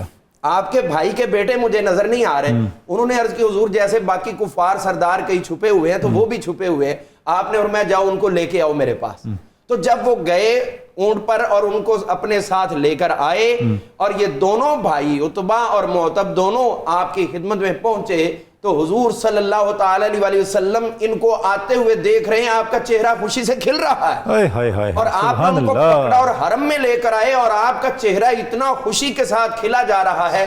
آپ نے وہاں ان کو قبول اسلام کی دعوت دی، انہوں نے فوری اسلام قبول کیا اور میرے مصطفیٰ کریم علیہ السلام اپنی بیٹی کی نسبت توڑنے والوں کو سینے سے لگا رہے. سبحان اللہ. کس قدر میرے آقا کریم علیہ السلام کا دامن کرم. ایسے نہیں ہے کہ مکہ فتح کی اور دھڑا دھڑ وہ لوگ آ گئے. اللہ نے اگر عزت دی ہے تو اس عزت کو سنبھالنا بھی سیکھو.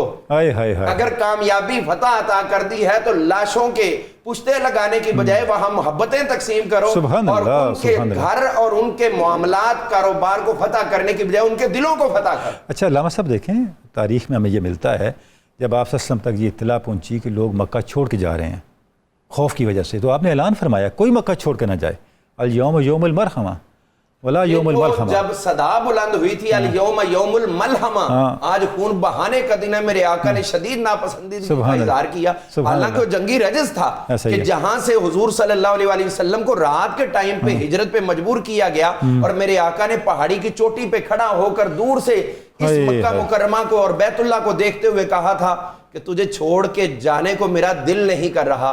جملے کس طرح کے تھے میرے آقا جو ادا فرما رہے، میرا دل تو نہیں کر رہا لیکن تمہارے رہنے والے مجھے یہاں رہنے نہیں دے رہے. اب جب واپس آئے ہیں تو وہ کتنی محبتیں اور کس قدر اس شہر کے ساتھ، اور جو اپنی جد کا شہر تھا جس میں آپ کے سینکڑوں نہیں ہزاروں سال سے آباء و اجداد رہ رہے تھے، وہاں سے دور کیا تو آج تو دور کرنے والوں کے اوپر سختی ہوتی، لیکن نہیں، حضور صلی اللہ تعالی علیہ وسلم نے ان پہ اپنی شفقت فرمائی. اور کون بھول سکتا ہے حضور صلی اللہ تعالی علیہ وسلم نے جو فضالہ بن عمیر کو مسلمان کیا اور وہ خنجر لے کے پھر رہا ہے کہ طواف کے دوران جہاں مجھے موقع ملا میں آپ کو خنجر مار دوں گا. اور میرے آقا کریم علیہ السلام جب سب کچھ کر سکتے تھے لیکن اللہ نے لوگوں کے دلوں کی خبریں بھی میرے نبی کو عطا کی.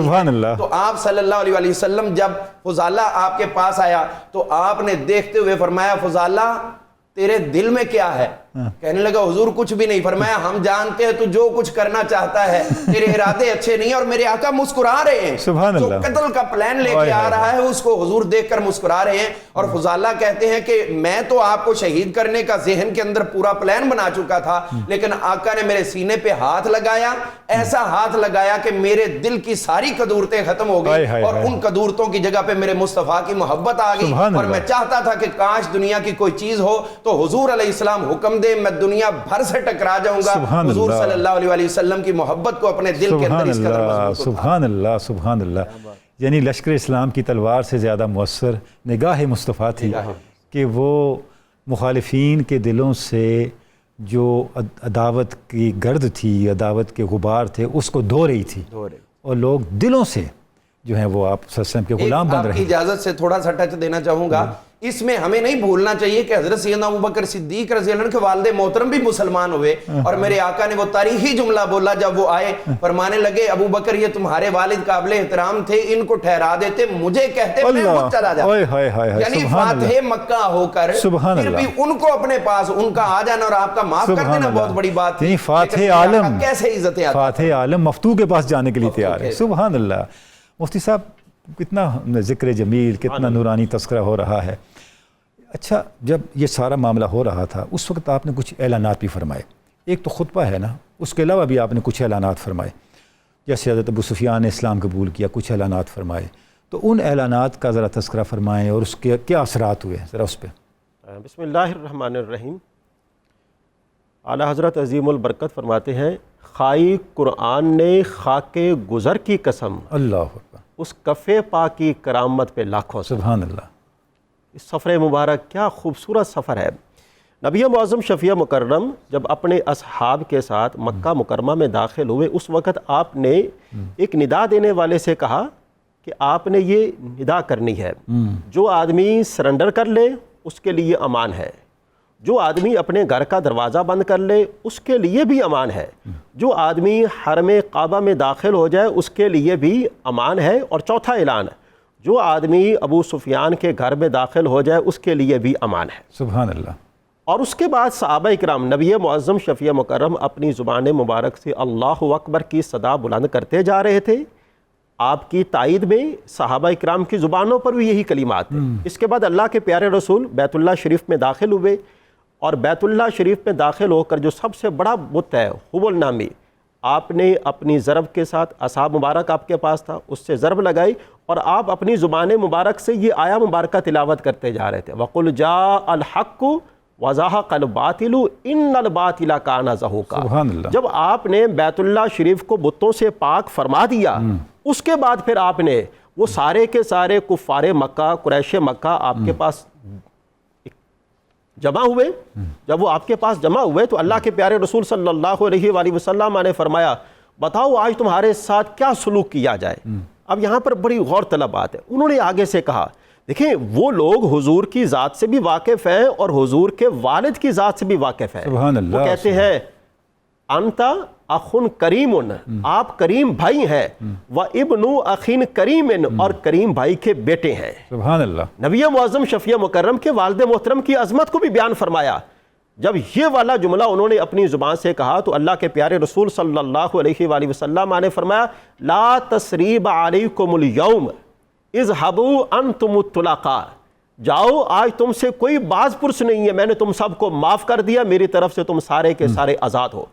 اب جو اللہ کے پیارے رسول نے عام معافی کا اعلان فرما دیا تو اس کے بعد کفار جو تھے، قریش مکہ جو تھے، یہ جوک در جوک مسلمان ہونا شروع ہو گئے۔ اب وہ ان کی تعداد جو ہے روایات کے اندر مختلف ہے، تقریباً 2000 کے لگ بھگ وہ لوگ تھے جو نبی معظم شفیع مکرم کے اس اعلان کے بعد وہ مسلمان ہوئے تھے۔ بقیہ کچھ ایسے تھے جو یمن کی طرف چلے گئے تھے، جو نجران کی طرف چلے گئے تھے، اور کچھ دیگر علاقوں کی طرف چلے گئے تھے۔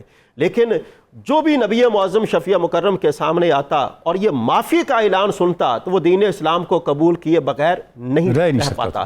بعض ایسے لوگ تھے کہ جنہوں نے آ کر کہا کہ یا رسول اللہ ہمارے یہاں پر عزیز نہیں ہے، اگر میں ان کی طرف سے آپ کی بارگاہ میں امان لے لوں تو کیا اس کو بھی امان ہے؟ حضور نے فرمایا اگر تم اس کی طرف سے بھی امان لینا چاہو گے تو ہم اس کو بھی امان دینے کو تیار ہیں۔ یہ حضور نبی کریم صلی اللہ علیہ وآلہ وسلم کی شان رحمت للعالمینی ہے، جو فتح مکہ کے موقع پر عام معافی والے دن کے موقع پر نبی معظم شفیع مکرم نے اس رحمت کا اظہار کر کے پوری دنیا کو ورطہ حیرت میں ڈال دیا کہ وہ ادائے دل برانہ، وہ نوائے عاشقانہ جو دلوں کو فتح کرے وہی فاتح زمانہ۔ تو آپ نے فاتح زمانہ کی مثال فتح مکہ کے موقع پر قائم کر کے اور ایک مثال قائم کی کہ معافی ایک ایسا عمل ہے کہ جس کی بدولت جو ہے بڑے سے بڑا دشمن بھی آپ کی بات اور آپ کی تائید کیے بغیر نہیں رہ سکتا۔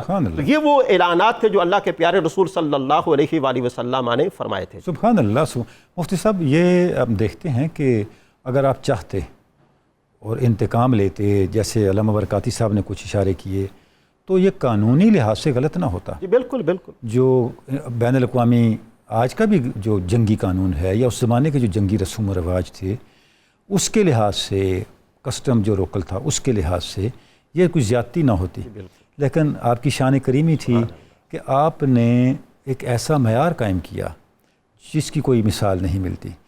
اچھا یہ جو آپ نے فرمایا کہ لا تثریب علیکم اليوم، اچھا اس سے پہلے بھی جب ابو سفیان آئے تو اس وقت بھی آپ نے یہ ارشاد فرمایا؟ جی بالکل۔ اس وقت بھی ارشاد فرمایا کہ جب ان کو شاید حضرت عباس نے کہا تھا کہ آپ جا کے اس طرح حضور کی بارگاہ میں عرض کریں تاللہ لقد آثرک اللہ علینا، تو انہوں نے آ کے جب یہ عرض کیا تو جواباً پھر آپ صلی اللہ علیہ وسلم نے فرمایا کہ لا تثریب علیکم اليوم، کہ آپ پہ کوئی جو ہے اس کی گرفت نہیں ہے آج۔ اچھا مفتی صاحب جو ابھی تھوڑی دیر پہلے ہم صلح حدیبیہ پہ بھی بات کر رہے تھے، اگر اس کو تھوڑا سا اس کے ساتھ کنیکٹ کریں تو آپ نے تو وہاں بھی ان کو آپشن دیا تھا۔ جی بالکل بالکل، وہاں پر بھی آپشن دیا تھا۔ پہلا جو اقدام تھا، دوسرا اقدام تھا آپ یہ کریں یا یہ کریں یا یہ کریں، صلح حدیبیہ کو توڑنے کا تو آخری اقدام تھا۔ جی جی جی، اور انہوں نے خود وہ اختیار کیا ہے، خود اختیار کیا۔ اس کا مطلب یہ ہوا کہ جو اسلام کا مزاج ہے بنیادی طور پہ وہ مکالمے کا مزاج ہے، امن و سلامتی والا، امن و سلامتی کا مزاج ہے اور مکالمے کا مزاج ہے۔ لیکن ہمیں یہ بھی نہیں بھولنا کہ یہ امن و سلامتی کا اور مکالمے کا مزاج اپنے بنیادی اصولوں پہ کمپرومائز کرنے کا نام نہیں ہے۔ یہ بڑی بنیادی بات ہے کہ اپنے بنیادی اصولوں پہ قائم رہتے ہوئے آپ صلی اللہ علیہ وسلم نے ان کو آپشن دیا۔ جب انہوں نے آپشن اڈاپٹ نہیں کیے تو ظاہر ہے پھر آگے ریسٹ از دا ہسٹری۔ ناظرین کرام، یہ مبارک تذکرہ، بصیرت افروز، ایمان افروز تذکرہ کہ حضور رسالت مآب صلی اللہ علیہ وسلم کے اسوہ مبارک کا یہ پہلو کہ کس طرح آپ نے ناممکنات کو ممکنات میں بدلا.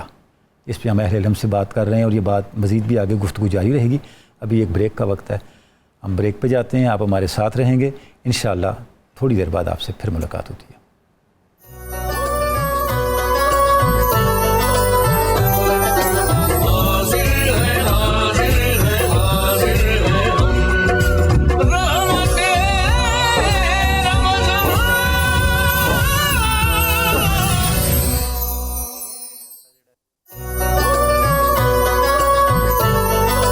ویلکم بیک ناظرین کرام. 92 نیوز چینل کی رحمت رمضان ٹرانسمیشن میں آپ کو بار دیگر خوش آمدید کہتے ہیں. ہم آج گفتگو کر رہے ہیں فتح مکہ پر. فتح مکہ کا پس منظر کیا تھا, فتح مکہ کے اسباب کیا تھے, کیا واقعات تھے اور اس کے کیا اثرات ہوئے, اور کیا اسٹریٹجی تھی حضور رسالت مآب صلی اللہ علیہ وآلہ وسلم کی, جس کے نتیجے میں اسلام کی بنیادیں مستحکم ہوئیں اور تاریخ ایک نئے دور میں داخل ہوئی. جناب ڈاکٹر صاحب, جب مکہ فتح ہو گیا تو بہت سے دیگر اقدامات کے ساتھ ایک جو بڑا سٹیپ لیا گیا وہ یہ تھا کہ بیت اللہ شریف کو بتوں سے پاک کر دیا جائے, اور ہمیشہ کے لیے وہاں جو شرک کے اس نجاست کے اثرات ہیں ان کو دو دیا جائے, نکال دیا جائے. اس پہ کچھ ارشاد فرمائیں ناظرین کے لیے. بسم اللہ الرحمن الرحیم. اس میں حضور نبی اکرم صلی اللہ علیہ وسلم کی ذرا ترتیب کو ملاحظہ فرمائیں. آپ نے سب سے پہلے لوگوں کے دلوں کو مسلمان کیا, ٹھیک ہے, اور اس کے بعد خانہ کعبہ سے بتوں کو نکالا. ٹھیک ہے. ہمارے ہاں یہ ایک بڑی حکمت عملی رہنی چاہیے کہ انسان کو ہدایت کی طرف مائل کرنے کے لیے قبل از وقت جذباتی ایشو نہیں اختیار کرنے چاہیے.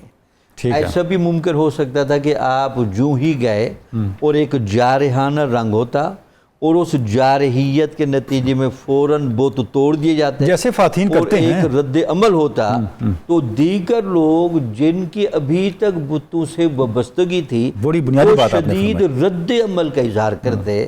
ہمیشہ یاد رکھیں, پہلے انسان کے دلوں کو مسخر کیا جاتا ہے, پھر اس کے بعد ان کی علامتیں, نشانیاں جو ان کے لیے مرکز عقیدت ہوتی ہیں اس کو بعد میں تباہ و برباد کرتے ہیں. یعنی ان نشانیوں کو مٹانے سے پہلے ان کی عقیدت تو ختم کریں. بالکل ٹھیک ہے. ان کی عقیدت بھی ختم کریں اور ان کے دل کا قبلہ صحیح سمت کی طرف کریں. ٹھیک ہے. جب ان کے دلوں کو آپ نے مائل بتوحید کر لیا, ٹھیک ہے, اب بتوں کو آپ نے سارا ستیاناش کیا.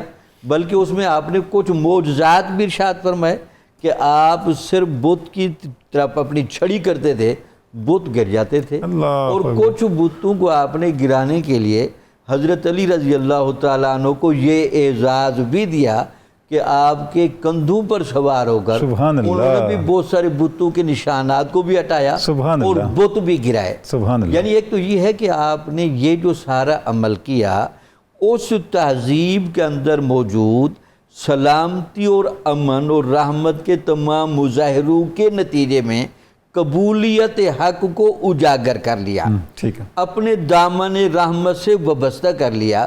اس کے بعد اس کو ختم کیا. ٹھیک ہے. اس کے بعد دیکھیں کہ پھر آپ کا اس سے بڑا مظاہرہ خانہ کعبہ کی چھت پر حضرت بلال رضی اللہ تعالی عنہ جیسے غلام کو سوار کر نعرہ توحید بلند کروایا اور اذان دلوا کر اس بات کو ثابت کیا کہ مذہب کے باب میں رنگ و روپ کا, غلام اور آقا کا کوئی امتیاز نہیں ہوتا, ان بتوں کا کوئی گنجائش نہیں دیا گیا. تو ہمیشہ معیار پیش نظر رہا, ہمیشہ لیول اور ان کی خدمات پیش نظر رہی. ایک تو آپ کا وہاں بھی ایک بہت بڑا مظاہرہ ہوا. پھر اس کے بعد آپ نے جو وہاں خطبہ ارشاد فرمایا ان میں جن جن چیزوں کی آپ نے نشاندہی فرمائی, آپ یقین مانیں دین کے باب میں, حکمت کے باب میں, قانون سازی کے باب میں اور افاقیت کے باب میں وہ نمایاں اصول رکھتے. اچھا ڈاکٹر صاحب, کیا ہم یہ کہہ سکتے ہیں کہ جو آپ نے صلی اللہ علیہ وسلم نے حضرت بلال کو کعبے کی چھت پہ کھڑا کیا, یہ پہلے تو بت نکالے نا, ٹھیک ہے, یہ جو اندر بت بنے ہوئے تھے بالکل ٹھیک, ان بتوں کو نکالنے کا تھا. ذرا تھوڑا سا اس پہ روشنی ڈالیں. جب یہ بت آپ سے نکال رہے تھے تو یہ بڑی مشکل سے نکلے یہ بت, کیونکہ جو لوگوں کے کمنٹس آئے حضرت بلال کے بارے میں, تو کچھ اگر آپ ارشاد فرما سکیں کس طرح, یعنی کہ ان کو یہ منظر قبول نہیں ہو رہا تھا. لا محالہ جی، وجہ یہ تھی کہ ابھی تک وہاں جاہلانہ عصبیت اور سرداری اور ذاتی انا کے ابھی تک اندر بت موجود تھے. حضور نبی اکرم صلی اللہ علیہ وسلم لگتا یہ ہے کہ یہ جو بت تھے یہ تو توحید کے خلاف تھے، ان کو گرایا، اور یہ جو انسان کے اندر جو تکریم کیا معیار تھا اس کے لیے جو خود ساختہ بت بنائے ہوئے تھے ان کا بھی آپ نے قلعہ کما کیا. تو اس وجہ سے آپ یعنی دیکھیں نا، ایک صاحب بیٹھے ہو کہنے لگے کہ یہ تو خدا کا شکر ہے میرا والد آج موجود نہیں ہے. جی جی، وہ اس منظر کو کیسے دیکھتا کہ یہ جناب بڑا عجیب لفظ استعمال کر کے استغفر اللہ العظیم کہ یہ کعبہ کی چھت پہ آج ہم نے یہ دیکھنا تھا، یعنی اسی اس دن نہیں رہ گئے سا. مطلب یہ ہے کہ ان کی سب کچھ توقعات کے خلاف ہو رہا تھا. وہ تو یہ توقع ہی نہیں کر رہے تھے کبھی ایسا بھی جس کو وہ ساتھ نہیں بٹھانے کے لیے تیار. جی جی. اور کیا آپ دیکھیں سر، عالمی دنیا میں مساوات انسانی کا درس تو دیتی ہے، تو آیا مساوات انسانی کا یہ رنگ بھی کبھی وہ دکھا سکتے ہیں؟ قطعاً نہیں. یہی تو ہم کہتے ہیں کہ آج جب بھی مساوات کی بات ہوگی بالکل پیچھے کعبہ کی چھت پہ کھڑے بلال نظر آئیں گے. بالکل. اچھا، اپنا علامہ صاحب، علامہ برکاتی صاحب قبلہ، جو خطبہ آپ نے ارشاد فرمایا اس میں مین تو ذکر کیا مفتی صاحب نے لا تصریب علیکم الجوم کا، لیکن ہم دیکھتے ہیں کہ وہ خطبہ جب آپ ارشاد فرما رہے ہیں وہ صرف سامنے کھڑے لوگوں کفار مکہ قریش مکہ کو نہیں ہے، پوری انسانیت کو آپ خطاب فرما رہے ہیں. تو اس کے کانٹینٹس ذرا آپ کچھ ارشاد فرمائیں. جی، میں اس کے مندرجات عرض کرنے سے پہلے تھوڑا سا جو گفتگو ہو رہی تھی اس کو رواں رکھنا چاہوں گا. آپ ایک چیز کو دیکھیے کہ یہاں سے نکلے تھے تو غار ثور میں گئے، حضرت سیدنا ابو بکر صدیق رضی اللہ عنہ غار کے اندر پہلے گئے. ٹھیک ہے. انہوں نے غار کو ان تکلیف دہ چیزوں سے پاک کر دیا جو جسموں کو تکلیف پہنچاتی ہے. ٹھیک ہے. اور جب حضور واپس آئے ہیں تو بیت اللہ میں گئے تو ساتھ مولا علی المرتضیٰ تھے، ان بتوں کو دور کر دیا جو ایمان کو تکلیف پہنچا. سبحان اللہ، کیا بات ہے. تو اب اس کا مطلب ہے کہ اگر دل کی تاریکی کو روشنی میں بدلنا چاہیں تو آپ کو منظر غار ثور ذہن میں لانا ہوگا، اور اس کے لیے دل میں پہلے محبت صدیق لانا ہوگی. جیسے صدیق اکبر نے فوری طور پر صفائی کر کے سرکار کو آمد کی دعوت دی، تو اسی طرح جب آپ کے دل میں محبت صدیق ہوگی تو وہ حضور علیہ السلام کی محبت کو خود بخود لے آئیں گے. سبحان اللہ. اور پھر اگر دل کے اندر کوئی ایسے ویسے جذبات ہیں، ہوا و ہوس کے دھبے لگے ہوئے ہیں، حضور علیہ السلام کی محبت کو دوام دینا چاہتے ہو تو پھر محبت علی المرتضیٰ کو لانا ہوگا.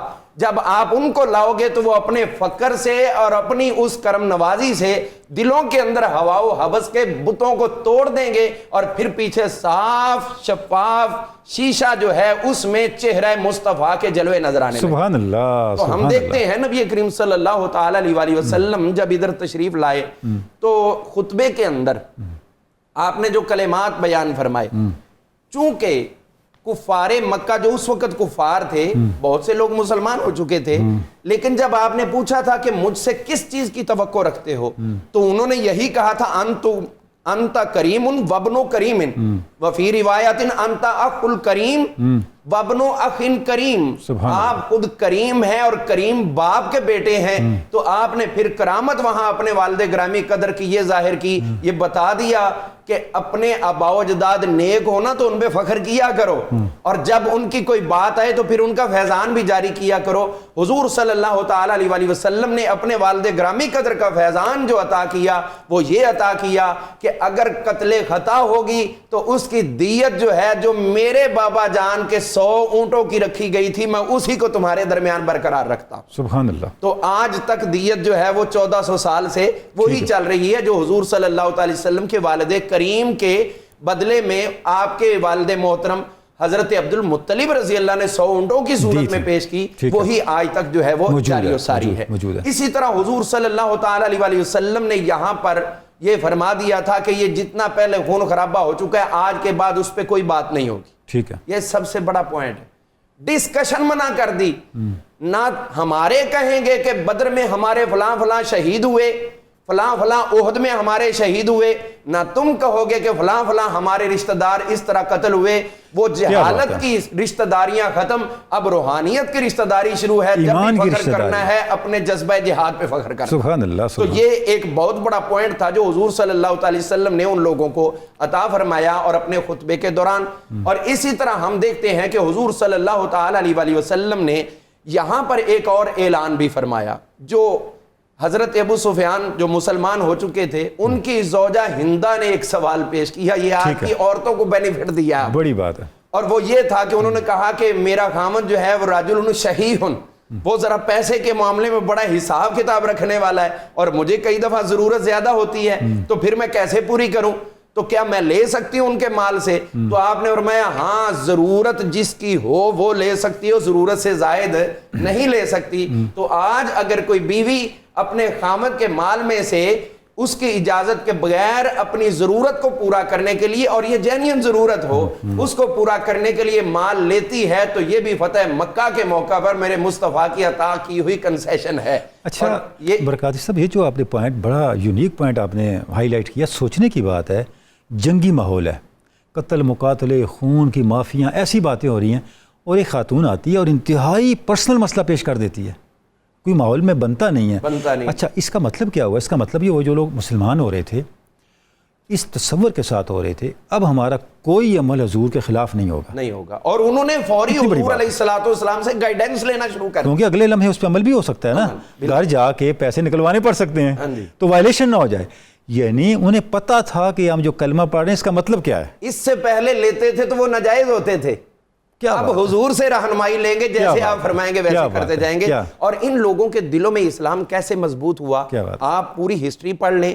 ابو سفیان جو تھے، ان کے اس سے پہلے مراسم تھے دنیا کے مختلف بادشاہان کے ساتھ، اور کئی جگہ پہ ملتا ہے فلاں بادشاہ کے پاس گیا ہوا، انہوں نے حضور کے بارے میں پوچھا، فلاں سے پوچھا، کہیں حبشہ جا رہے ہیں، کہیں روم میں جا رہے ہیں، ایران فارس میں جا رہے ہیں، لیکن اس کے بعد ان میں سے کسی بادشاہ نے کبھی ان سے رابطہ نہیں کیا کہ تم تو مجبوری میں مسلمان ہوئے تھے، آؤ ہم تمہیں مدد دیتے ہیں، پتا تھا نا تم دوبارہ انقلاب آ گیا اب ہماری یہاں۔ ایسا اسلام دکھایا کہ ان مشرکین کو بھی کبھی جرت نہیں پڑی کہ آپ کو راہ مصطفیٰ سے۔ کیا بات ہے مفتی صاحب۔ اچھا، اس موقع پہ اس مہربانی کے، عطا کے، رحمت کے ماحول میں بھی کچھ لوگوں کے قتل کی بات ہوئی اور قتل کے فیصلے کیے گئے، اس پر ارشاد فرمائیں کیا سبب تھا، وہ کون بد نصیب تھے جن کے بارے میں یہ فیصلہ ہوا؟ جی، کوئی بڑی وجہ ہوگی۔ جی اس حوالے سے عرض یہ ہے کہ نبی معظم شفیع مکرم نے مسلمانوں کو حکم دیا، کچھ ایسے لوگ ہیں کفار میں سے جن کے قتل کو آپ نے واجب قرار دیا، ٹھیک ہے، اور یہاں تک فرمایا کہ اگر وہ بیت اللہ شریف کے پردوں کے ساتھ لپٹے ہوئے ہوں نا، تو وہاں پر بھی آپ نے ان کو قتل کر دینا ہے۔ ٹھیک ہے۔ اب ان کے اندر مرد بھی تھے اور خواتین بھی تھیں، جن میں اکرمہ بن ابی جہل، عبار بن اسود، اور سہیل بن عمر، اور عبداللہ بن قتل۔ اگر ان میں سے ایک کو دیکھا جائے نا، جس طرح کہ یہ سہیل بن عمر ہے، یہ وہ ہے کہ جنہوں نے صلح حدیبیہ کے موقع پر نبی معظم شفیع مکرم کے ساتھ بدسلوکی کی تھی، اور انتہا درجے کی یعنی ناپاک اس نے جسارت کی تھی۔ تو اللہ کے پیارے حبیب صلی اللہ علیہ وآلہ وسلم نے فرمایا کہ نہیں، اس کی یہ جو بدسلوکی ہے نا، یہ کسی بھی طور معافی کے قابل نہیں ہے۔ اور عبداللہ بن قتل، وہ تو بیت اللہ شریف کے جو پردے ہیں اس کے ساتھ لپٹا ہوا تھا، صحابہ کرام نے وہاں پر اس کو واصل جہنم کیا ہے۔ اور اسی طرح بعض ایسے، اس کا بھی یہی صورتحال تھی، اس کی بھی یہی صورتحال تھی۔ اور اسی طرح یہ جو ایک شخص ہے نا، یہ جو سہیل بن عمر جس کے حوالے سے میں نے آپ کو بتایا، اور اسی طرح بعض ایسے لوگ بھی تھے کہ جنہوں نے جب وہ اللہ کے پیارے رسول کی بارگاہ میں لائے گئے، ان کو قتل کرنے کا حکم ہو چکا تھا، لیکن بعد میں انہوں نے کہا کہ ہم لوگ معافی کے طلبگار ہیں۔ پھر اللہ کے پیارے حبیب نے فرمایا جاؤ، ہم نے تم کو معاف کر دیا۔ بعض ایسے بھی تھے کہ جن کو بارگاہ رسالت سے معافی کا پروانہ ملا بھی ہے، لیکن معافی کا پروانہ ملنے کے بعد وہ دوبارہ جو ہے وہ دین اسلام سے خارج ہو گئے تھے۔ اور نبی معظم شفیع مکرم صلی اللہ علیہ وآلہ وسلم، کوئی ایسا دشمن آپ نے حکم صادر فرما دیا، اب حکم کے صادر فرمانے کے بعد اگر کسی نے اپنا معافی نامہ پیش کیا، جس طرح کہ اکرمہ بن ابی جہل، انہوں نے اپنا معافی نامہ پیش کیا، اللہ کے پیارے رسول صلی اللہ علیہ وآلہ وسلم نے ان کے معافی نامہ کو قبول فرمایا اور اس کے بعد یہ دین اسلام میں داخل ہو گئے. تو یہ نبی معظم شفیع مکرم کی رحمت للعالمین کا اظہار بھی ہے, سبحان اللہ, اور ساتھ ہی ساتھ آپ صلی اللہ علیہ وآلہ وسلم کی شان جلالت کا اظہار بھی ہے. دیکھا جائے جن لوگوں نے نبی معظم کے جو اصحاب ہیں ان کو اذیتیں پہنچائیں, آپ کی ذات ببرکات کو اذیتیں پہنچائیں, تکلیفیں پہنچائیں, جس طرح کہ سیدنا ابو سفیان کی بیوی ہیں ان کا ذکر کیا گیا ہے. اس طرح دو اور کنیزیں بھی تھیں جو بارگاہ رسالت مآب کے حوالے سے نازیبہ کلمات کہا کرتی تھی, رجزیہ اشعار جو ہے وہ کہا کرتی تھی. نبی معظم شفیع مکرم صلی اللہ علیہ وآلہ وسلم نے ان کے قتل کا حکم جو ہے وہ صادر فرمایا. اور حبار بن اسود کے بارے میں یہ ہے کہ وہ انتہا درجے کی ایسی لغو باتیں کیا کرتا تھا کہ جو بارگاہ رسالت مآب کے تقاضوں اور آداب کے بھی خلاف ہے. نبی معظم شفیع مکرم صلی اللہ علیہ وآلہ وسلم اس بات کو کسی طور پر بھی قابل قبول نہیں فرماتے تھے کہ جو بات اسلام کو نقصان پہنچانے والی ہو یا اس مسلمانوں کے لیے تکلیف کا باعث بننے والی ہو, یا نبی معظم شفیع مکرم کی ذات ببرکات کے ساتھ جس کا تعلق ہو, اور اللہ کے پیارے حبیب صلی اللہ علیہ وآلہ وسلم نے اس بات کو کسی بھی صورت قابل قبول نہیں قرار دیا. اسی وجہ سے آپ نے تمام مسلمانوں کو حکم دیا جہاں ملے, جس جگہ ملے, آپ نے جگہ کی بھی کوئی قید جو ہے وہ نہیں فرمائی, تو آپ نے فرمایا ان کو واصل جہنم کر دینا. اس طرح کہ میں نے عرض کیا بعض ایسے لوگ تھے کہ جنہوں نے اپنا معافی نامہ پیش کیا تو اللہ کے پیارے حبیب نے ان کے عذر کو قبول فرمایا اور ان کو معافی نامہ جو ہے وہ عطا فرما دیا تھا. جی سبحان اللہ. اچھا مفتی صاحب, یہ جتنی تفصیل آپ نے ارشاد فرمائی, بڑی حکمت کی باتیں اس سے سامنے آتی ہیں. پہلی بات تو یہ پتہ چلتا ہے کہ جن لوگوں کے بارے میں اتنا سخت فیصلہ ہوا تھا یہ وہ لوگ تھے جن کے جرم کا تعلق براہ راست آپ صلی اللہ علیہ وسلم کی ذات اور آپ صلی اللہ علیہ وسلم کے احترام کے حوالے سے تھا. سبحان اللہ. اس کا مطلب یہ ہوا کہ اسلامی ریاست کے اندر اس پہ کوئی کمپرومائز نہیں ہے. جی بے شک. لیکن ہم نے یہ نہیں بھولنا یہ order head of the state کی طرف سے آ رہا تھا, یہ بہت امپورٹنٹ ہے.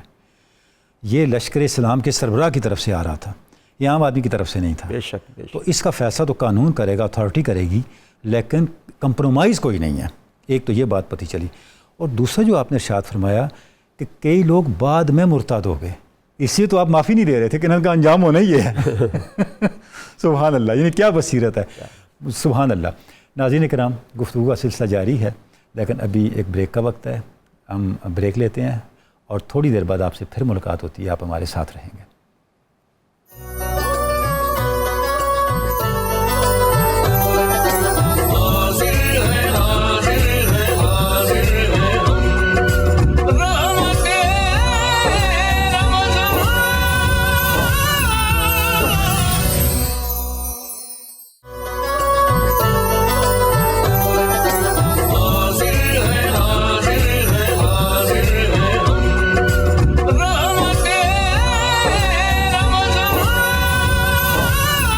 ویلکم بیک ناظرین کرام. 92 نیوز چینل کی رحمت رمضان خصوصی سحر ٹرانسمیشن میں آپ کو ایک بار پھر خوش آمدید کہتے ہیں. ناظرین محترم, ہم گفتگو کر رہے ہیں فتح مکہ کے واقعے پر, فتح مکہ کے حوالے سے کہ فتح مکہ کا پس منظر کیا تھا, واقعات کیا تھے, کیا اس سے اثرات مرتب ہوئے, اور تاریخ انسانی میں فتح مکہ کی اہمیت کیا ہے, کس طرح حضور رسالت مآب صلی اللہ علیہ وآلہ وسلم نے اپنے عظیم اسوہ حسنہ سے انسانیت کو کن معیارات سے, انسانیت کی تکریم سے اور ایک ارتقاء کی منزلوں سے آشنا کیا. ڈاکٹر صاحب, بہت سے پہلو ہیں جن پہ بات ہو سکتی ہے, لیکن ظاہر ہے تنگی دمان وقت ایک ایسی لمیٹیشن ہے کہ آپ اس کو آگے نہیں کر سکتے. آپ میسج کیا سے ہم لے سکتے ہیں؟ میں گزارش کروں گا جو مذاہب کی دنیا کا مطالعہ کرنا چاہتے ہیں اور یہ کہیں قاعدہ ان کے ہاں پنپ گیا ہے کہ مذہب ہمیشہ جبر کے طور پر پھیلا ہے, ٹھیک ہے, اور تشدد کے طور پر پھیلا ہے, اور وہ یہ چاہتے ہیں کہ مذہبی بیزاری معاشرے سے ختم ہو اور مذاہب کے درمیان جو انٹرفیتھ ڈائیلاگ ہوتے ہیں ان کے اندر ایک توازن کے ساتھ ساتھ احقاق حق بھی کیا جائے. ٹھیک ہے. اس تناظر کو لیتے ہوئے آپ کو فتح مکہ کا مطالعہ کرنا چاہیے. ٹھیک ہے. آپ کو یہاں سے حکمت عملی بھی مل جائے گی, اقدامات بھی مل جائیں گے, محبت بھی مل جائے گی, اور احقاق حق بھی مل جائے گا. بہت اچھا, بہت اچھا. یعنی اس کا مطلب یہ ہوا کہ یہ جو فتح مکہ کا واقعہ ہے یہ اپنے اندر اتنی جامعیت رکھتا ہے کہ تہذیبوں کو یہ گائیڈ کر سکتا ہے، بالکل ٹھیک، تہذیبوں کو گائیڈ کر سکتا ہے۔ آج کل تو کلیش آف سویلائزیشن اور تہذیبوں کا تصادم یہ کلچر بن گیا نا، بالکل ٹھیک۔ تو ہمیں اس کلچر میں تہذیبوں کے انٹریکشن کا یہ جو روشن پہلو ہے اسے نظر انداز نہیں کرنا چاہیے۔ علامہ صاحب آپ کیا فرماتے ہیں کہ آج ہمیں بطور قوم کے اپنے اندرونی معاملات کو بھی پیش نظر رکھتے ہوئے اور بین الاقوامی معاملات کو بھی پیش نظر رکھتے ہوئے فتح مکہ سے ہم کیا درس لے سکتے ہیں؟ فتح مکہ سے ہمیں جو درس ملتا ہے، سب سے پہلی بات تو یہ ہے کہ خاص ہے ترکیب میں قوم رسول ہاشمی۔ کیا بات ہے، سبحان ہمیں اللہ، حضور صلی اللہ تعالیٰ علیہ وآلہ وسلم کی طرف ہی واپس پلٹنا ہے ٹھیک ہے، کہ جن کو اللہ نے اتنی بڑی فتح مبین عطا کر دی، تو میرے آقا کریم علیہ السلام نے جو طریقہ کار اختیار کیا وہ ہمیں سکھایا ہے، جو انصار کی صورت میں تھا کہ جو جیتے وہ مال ہڑپ کرنے والوں میں نہ جائے کہ آج میں الیکشن جیت گیا ہوں اور جتنا اب میں حکومت میں آ گیا ہوں مال چاہوں لوٹ لوں، بلکہ جن کو حکومت ملتی ہے وہ اور زیادہ قربانی دینے والے ہو جاتے ہیں۔ کیا بات ہے، یہ ایک نیا پہلو ہے جس طرف آپ نے اشارہ کیا، اور یہ حضور صلی اللہ علیہ وسلم جب انصار نے بات کہی تھی کہ ہم قربانیاں دینے والے، آج نگاہ کرم ان لوگوں پر ہے جنہوں نے آپ کے ساتھ جنگیں کی ہیں، تو میرے مصطفیٰ کریم علیہ السلام کا ایک جملہ جو ان کے دلوں کو چیر گیا اور ان کی آنکھوں سے اتنے آنسو رواں ہوئے اور وہ بے اختیار حضور کی محبت میں پکار اٹھے، جب حضور علیہ السلام نے ارشاد فرمایا تھا کیا تم اس بات پر خوش نہیں ہو، یعنی جو مال میں ان کو دے رہا ہوں کیا تم اس بات پر خوش نہیں کہ یہ دنیا والے دنیا کا مال لے جائیں اور تم اللہ کے حبیب کو ساتھ لے جائیں؟ تو اس کا مطلب ہے کہ جو قربانیاں دینے والے ہوتے ہیں نا، جیتنے والے، اصل قربانیاں دینے والے وہ ہوتے ہیں، اگر وہ لوٹنے والے ہیں تو پھر جیت ان کا مقدر نہیں ہوتی۔ آج بھی در مصطفیٰ پہ پڑھیں اور اسی طریقہ کار کو اختیار کریں تو جہاں دنیا فتح ہوتی ہے وہاں لوگوں کی دل بھی فتح ہوتی ہے۔ علامہ صاحب انصار کو بھی خراج تحسین پیش کرنے کو جی چاہتا ہے۔ مفتی صاحب قبلہ آپ مختصر ارشاد فرمائیے گا، کیا میسج ہم لیں آج؟ میں یہی میسج دوں گا جی کہ محمد سے وفاتوں نے تو ہم تیرے ہیں، کیا بات ہے، یہ جہاں چیز ہے کیا لوح و قلم تیرے، سبحان قدم اللہ، قدم پر صحابہ کرام جو ہے نبی معظم شفیع مکرم کے ساتھ اپنی وفاؤں کا اظہار کر رہے ہیں۔ سبحان اللہ، اور جب حضور نے فرما دیا کہ آپ مسلمان ہیں اور مسلمان کا وجود جو ہے یہ ہمیشہ نفع کا باعث ہوتا ہے، سبحان اللہ، خیر الناس من ینفع الناس، سبحان اللہ، تو ہمیں چاہیے کہ اپنے وجود کو نفع کا باعث بنائیں۔ سبحان اللہ، جس طرح کہ یہاں پر قدم قدم پر دیکھیں جانی دشمن ہے، اذیتیں دینے والے ہیں، تکلیفیں دینے والے، شیب ابی طالب کو کون بھول سکتا ہے؟ ہائے ہائے ہائے، اتنی اذیتوں کے باوجود جب وہی لوگ آپ کے سامنے آتے ہیں تو کریم اپنی کرم نوازی کا ثبوت دیتا ہے اور اس کا عملی اظہار کرتا ہے۔ کیا بات ہے، تو ہمیں بھی چاہیے کہ مخلوق خدا کے لیے آسانیاں جو ہیں وہ تقسیم کرے، آسانیاں تقسیم کرنے والوں کو اللہ جو ہے وہ پسند فرماتا ہے۔ سبحان اللہ، سبحان اللہ، مفتی صاحب کمال ہے، سبحان اللہ۔ ناظرین کرام، فتح مکہ کے حوالے سے ہم نے گفتگو کی، اس کی مختلف ڈائمنشنز پہ، مختلف جہات پہ بات کی، اہل علم سے ہم نے کئی نئے نکات پہ آگہی روشنی لی۔ ناظرین کرام، آپ صلی اللہ علیہ وسلم کا اسوہ اپنے اندر معانی کے وہ جہان رکھتا ہے کہ انسانیت جتنا بھی ارتقا کر جائے، جتنی بھی آگے بڑھ جائے، اگر اس نے اعلیٰ تر معیارات کو اختیار کرنا ہے تو رہنمائی کا ایک ہی سرچشمہ ہے اور وہ ہے حضور اقدس صلی اللہ علیہ وسلم کی ذات پاک اور آپ کی سیرت اور آپ کا اسوہ۔ اب ہم مجموعہ کلام کی طرف بڑھیں گے، لیکن اس سے پہلے آپ کی خدمت میں یہ بھی گزارش کریں گے کہ اس مجموعہ کلام کے بعد درس مثنوی بھی ہوگا اور ائمہ اہل بیت اطہار کی مناجات کا منتخب حصہ بھی ہم پڑھیں گے۔ اور درس مثنوی کا مطلب یہ ہے کہ ماہ رمضان کی مبارک ساتوں میں کس طرح سے ہم اپنے باطن کی دنیا کو اللہ کے ساتھ متعلق کر لیں، اور مناجات اہل بیت اطہار وہ مبارک وسیلہ ہے جو ہمیں یہ سکھاتا ہے کہ بندہ جب اپنے مولا کی بارگاہ میں کھڑا ہو تو کیسے کھڑا ہو۔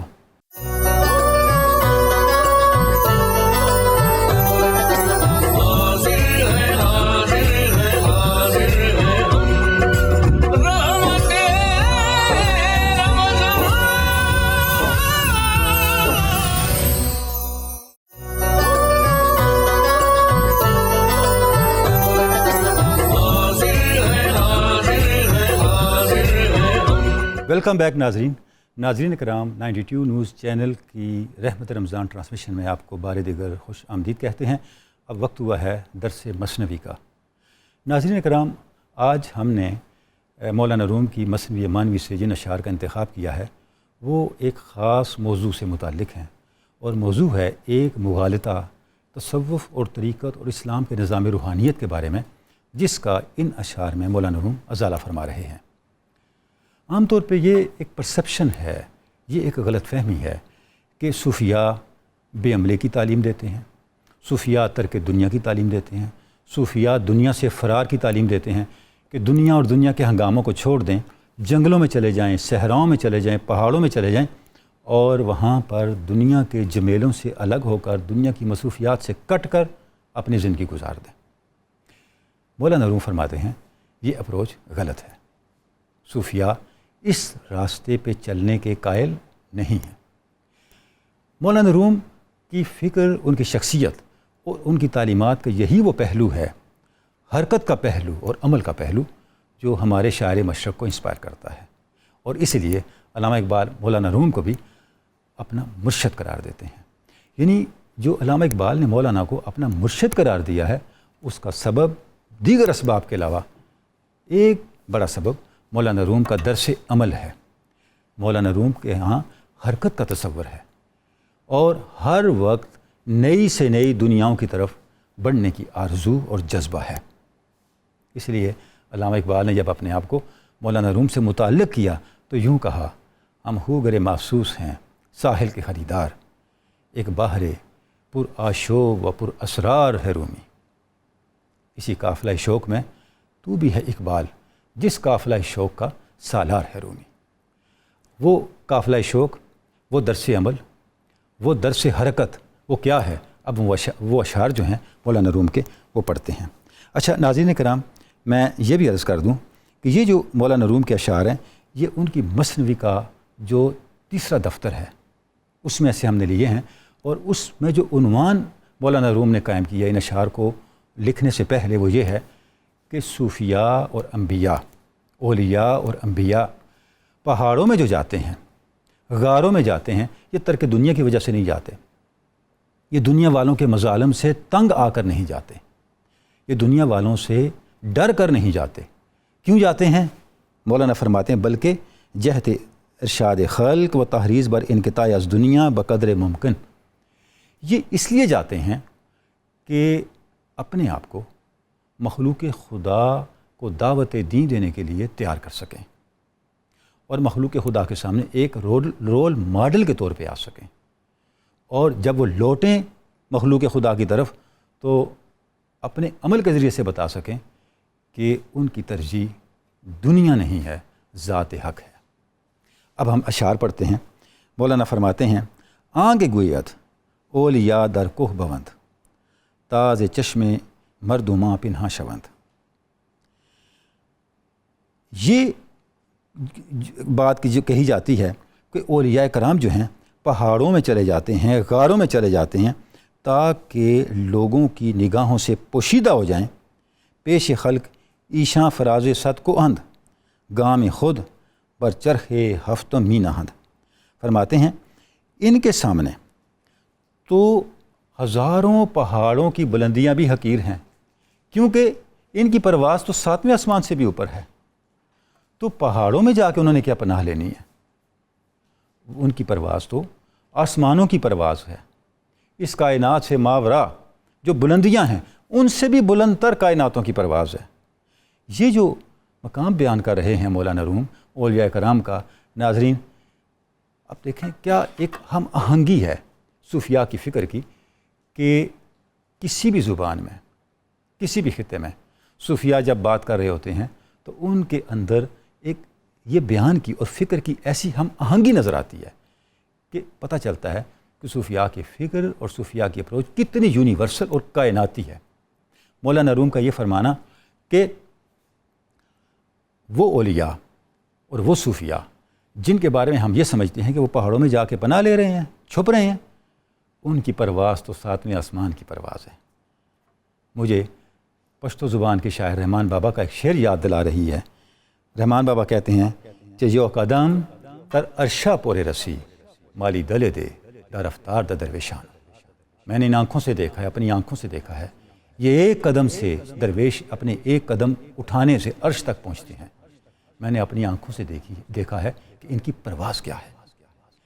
مولانا روم ہی کی بات آپ کو دوسرے صوفیاء کے ہاں مختلف لہجوں میں اور مختلف زبانوں میں بھی ملے گی۔ آگے مولانا فرماتے ہیں حاجتش نبوت بسوئے کوہ گریخت کیاس پائے اشکر آئے فلک صد نال ریخت.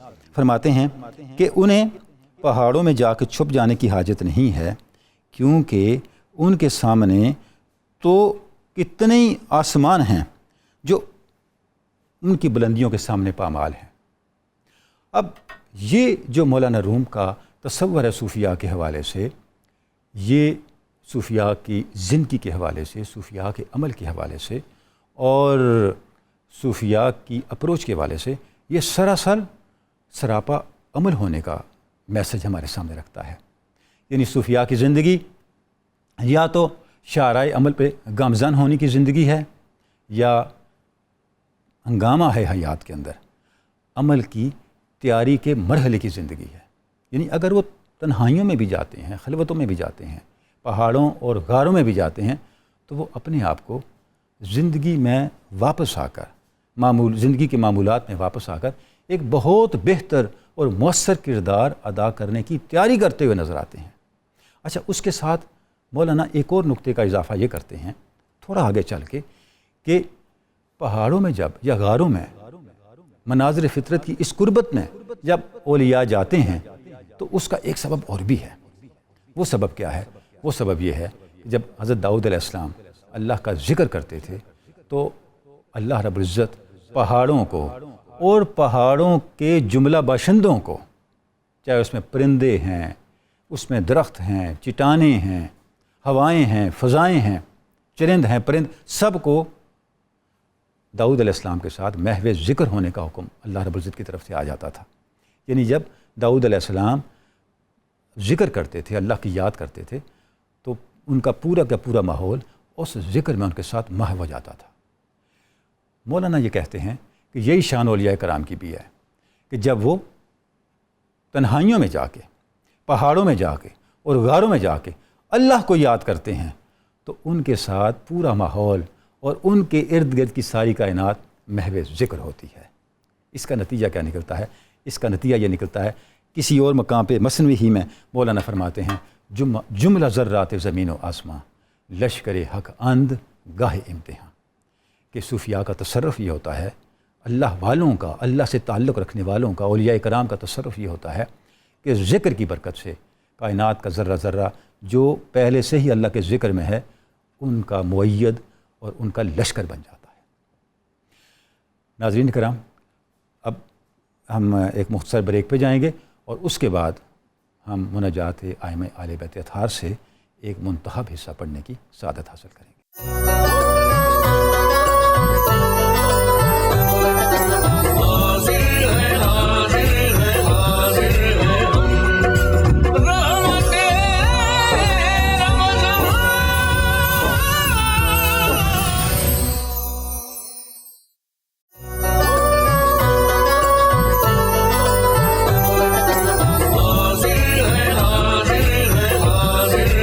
بیک ناظرین کرام، 92 نیوز چینل کی رحمت رمضان ٹرانسمیشن میں آپ کو خوش آمدید کہتے ہیں. وقت ہوا ہے ائمہ اہل بیت اطہار کی مناجات کے منتخب حصے کو پڑھنے کی سعادت حاصل کرنے کا.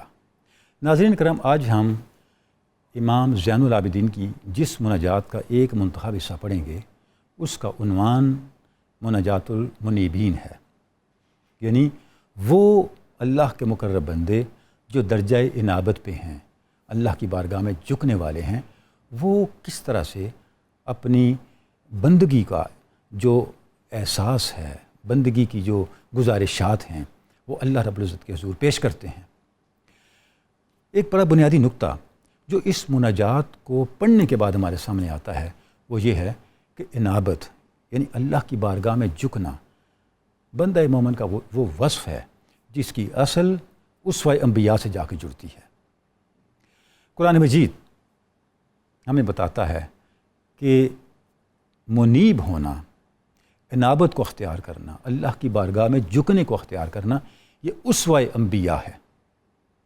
حضرت ابراہیم علیہ السلام کے اسوہ کا ذکر کرتے ہوئے قرآن مجید نے ارشاد فرمایا کہ ہمارے بندے ابراہیم نے ہماری بارگاہ میں یوں عرض کیا، ربنا علیک توکلنا و الیک انبنا و الیک المصیر. اے اللہ، ہمارا بھروسہ تیری ذات پہ ہے ہم تیری ہی بارگاہ کی طرف رجوع کرتے ہیں اور تیری ہی طرف لوٹتے ہیں۔ ابراہیم علیہ السلام کی اس دعا کو بیان کرنے کے بعد قرآن مجید نے ارشاد فرمایا لَقَدْ كَانَ لَكُمْ فِيهِمْ أُسْوَةٌ حَسَنَةٌ، یہ جو اسوہ ہے ابراہیم کا، ہمارے بندے ابراہیم کا اور ابراہیم کی ذریت کا، ابراہیم کی اولاد کا اور دیگر انبیاء کرام کا، ہے ایمان والو، اس میں تمہارے لیے اسوہ حسنہ ہے۔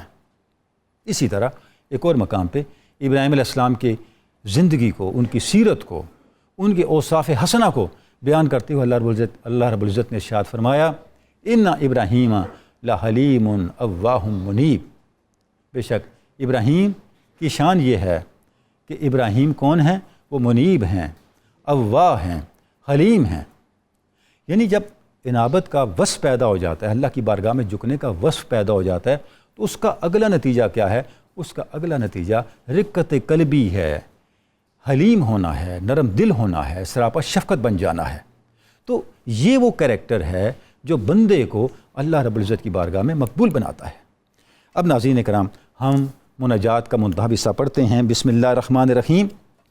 اللہم یا ذا الملک المتعبد بالخلود والسلطان الممتنع بغیر جنود ولا آوان والعز الباقی علی مر الدہور وخوال الاعوام وموازی الازمان والایام، اے اللہ ہے دائمی اور ابدی بادشاہی والے، ہے بغیر لشکروں کی مدد کے مضبوط حکمرانی والے، ہے ایسی عزت و رفت والے جو صدیوں، سالوں، زمانوں اور دنوں کے گزرنے کے باوجود اسی طرح پائندہ و برقرار ہے جس طرح پہلے تھی، اور اسے کبھی زوال نہیں آنا۔ عز سلطانوں کا عزن لا حد لہو باولیت ولا منتہا لہو بآخریت واستعلی ملکوں کا علواً سقطت الاشیاء دون بلوغ امدہ ولا یبلغ ادنا مستاثرت بہ من ذالک اقصانات النائتین، اے اللہ، اے میرے مالک، تیری بادشاہی ایسی غالب ہے جس کی ابتدا کی کوئی حد نہیں ہے، جس کی انتہا کا کوئی کنارہ نہیں ہے، اور تیری اس کائنات پر حکمرانی اتنی بلند ہے کہ تمام چیزیں اس کی بلندی کو چھونے سے عاجز ہیں، اور تیری تعریف کرنے والوں کی انتہائی تعریف بھی تیری بلندی کے انتہائی بنیادی درجے تک کو نہیں پہنچ سکتی جس بلندی کو تو نے اپنے لیے مخصوص کیا ہے۔ آگے امام پاک فرماتے ہیں دلت فی کا صفات و تفسخت دون کا نعوت و حارت فی کبریائے کا لطائف الاوہام، اے اللہ، تیری شان اتنی بلند ہے کہ صفتوں کے قافلے تیرے جاننے کے لیے سرگرداں رہے لیکن تیری حقیقت تک پہنچنے سے عاجز ہیں، اور تمام تر نازک ترین تصورات بھی تیری کبریائی کی معرفت میں حیران اور ششدر ہیں۔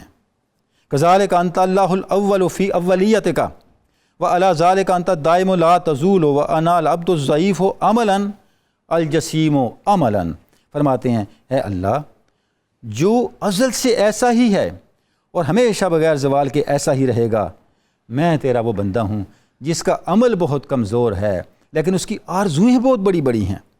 خرجت من یدیہ اسباب الوصلات الا ما وصلہ رحمتک وتقطعت عنی اسم الاعمال الا ما انا معتصم بہ من عفوک، فرماتے ہیں اے اللہ میرے ہاتھ سے ہر وہ رشتہ چلا گیا جس کی وابستگی اور تعلق پہ مجھے اعتماد تھا، مگر ایک رشتہ باقی ہے، وہ تیری رحمت کے ساتھ جڑے رہنے کا رشتہ ہے۔ اے اللہ میری امیدوں کے سارے وسیلے ایک ایک کر کے ٹوٹ گئے، ان وسیلوں سے میں مایوس ہو گیا سوائے ایک وسیلے کے، اور وہ وسیلہ تیری معافی کا، تیرے عفو کا اور تیرے درگزر کا وسیلہ ہے جس میں بھروسہ کیے ہوئے ہوں۔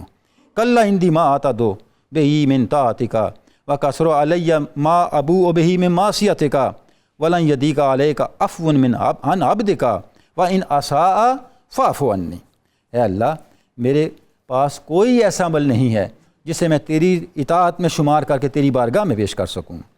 اے اللہ میں اس معصیت میں گرفتار ہوں جو بہت زیادہ ہے، تجھے اپنے کسی بندے کو معاف کرنا اگرچہ وہ کتنا ہی برا کیوں نہ ہو قطعاً مشکل نہیں ہے۔ اے اللہ تو پھر مجھے بھی معافی عطا فرما دے، میرے گناہوں سے بھی درگزر فرما دے۔ اس کے بعد فرماتے ہیں اللہم قد اشرف علی خفایا الاعمال علمک، اے اللہ تیرا علم ہر اس عمل سے آگاہ ہے جو کتنا ہی چھپا ہوا کیوں نہ ہو. ون کاشف کلو مستورن دونا خبرے کا، اے اللہ ہر چھپی ہوئی بات تیرے سامنے منکشف اور کھلی ہوئی ہے. ولا تنطوی ان کا دقائق الامور، اے اللہ کتنے ہی پوشیدہ امور کیوں نہ ہوں وہ تیری نگاہ مشاہدہ سے پوشیدہ نہیں رہ سکتے. ولا تعزب عن کا غیبات السرائر، اے اللہ پوشیدہ اسرار تجھ سے مخفی نہیں رہ سکتے.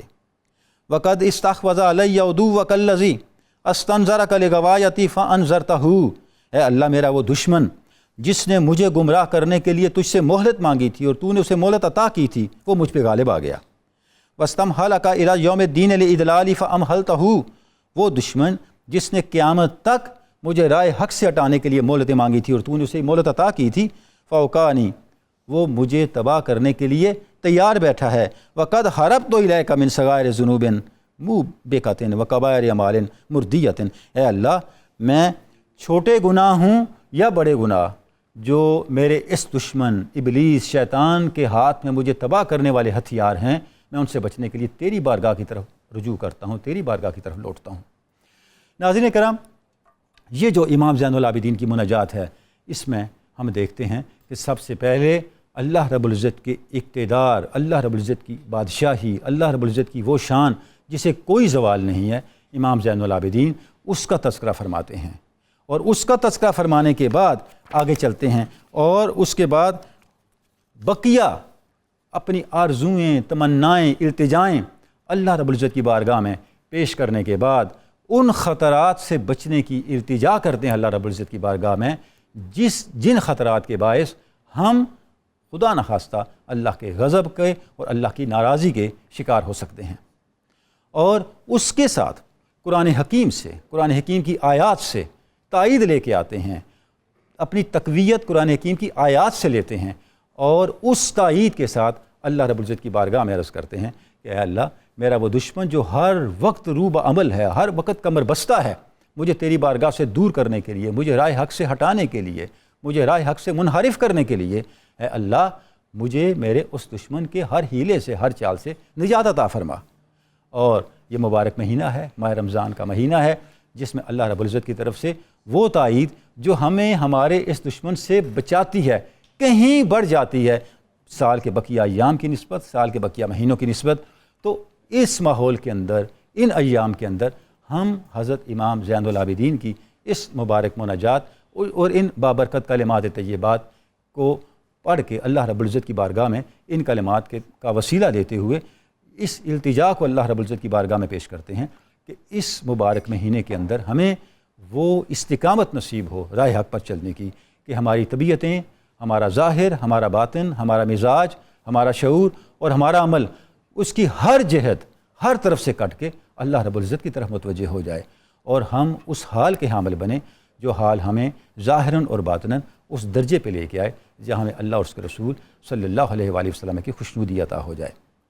ناظرین کرام، اس کے ساتھ ہی اب کراچی میں اذان فجر کا وقت قریب ہے اور ہماری 92 نیوز چینل کی نشریات بھی اپنے اختتام کی طرف بڑھ رہی ہیں. ہم آپ سے اس کے ساتھ ہی اجازت چاہیں گے. انشاءاللہ کل آپ سے پھر ملاقات ہوگی. تب تک کے لیے خدا حافظ.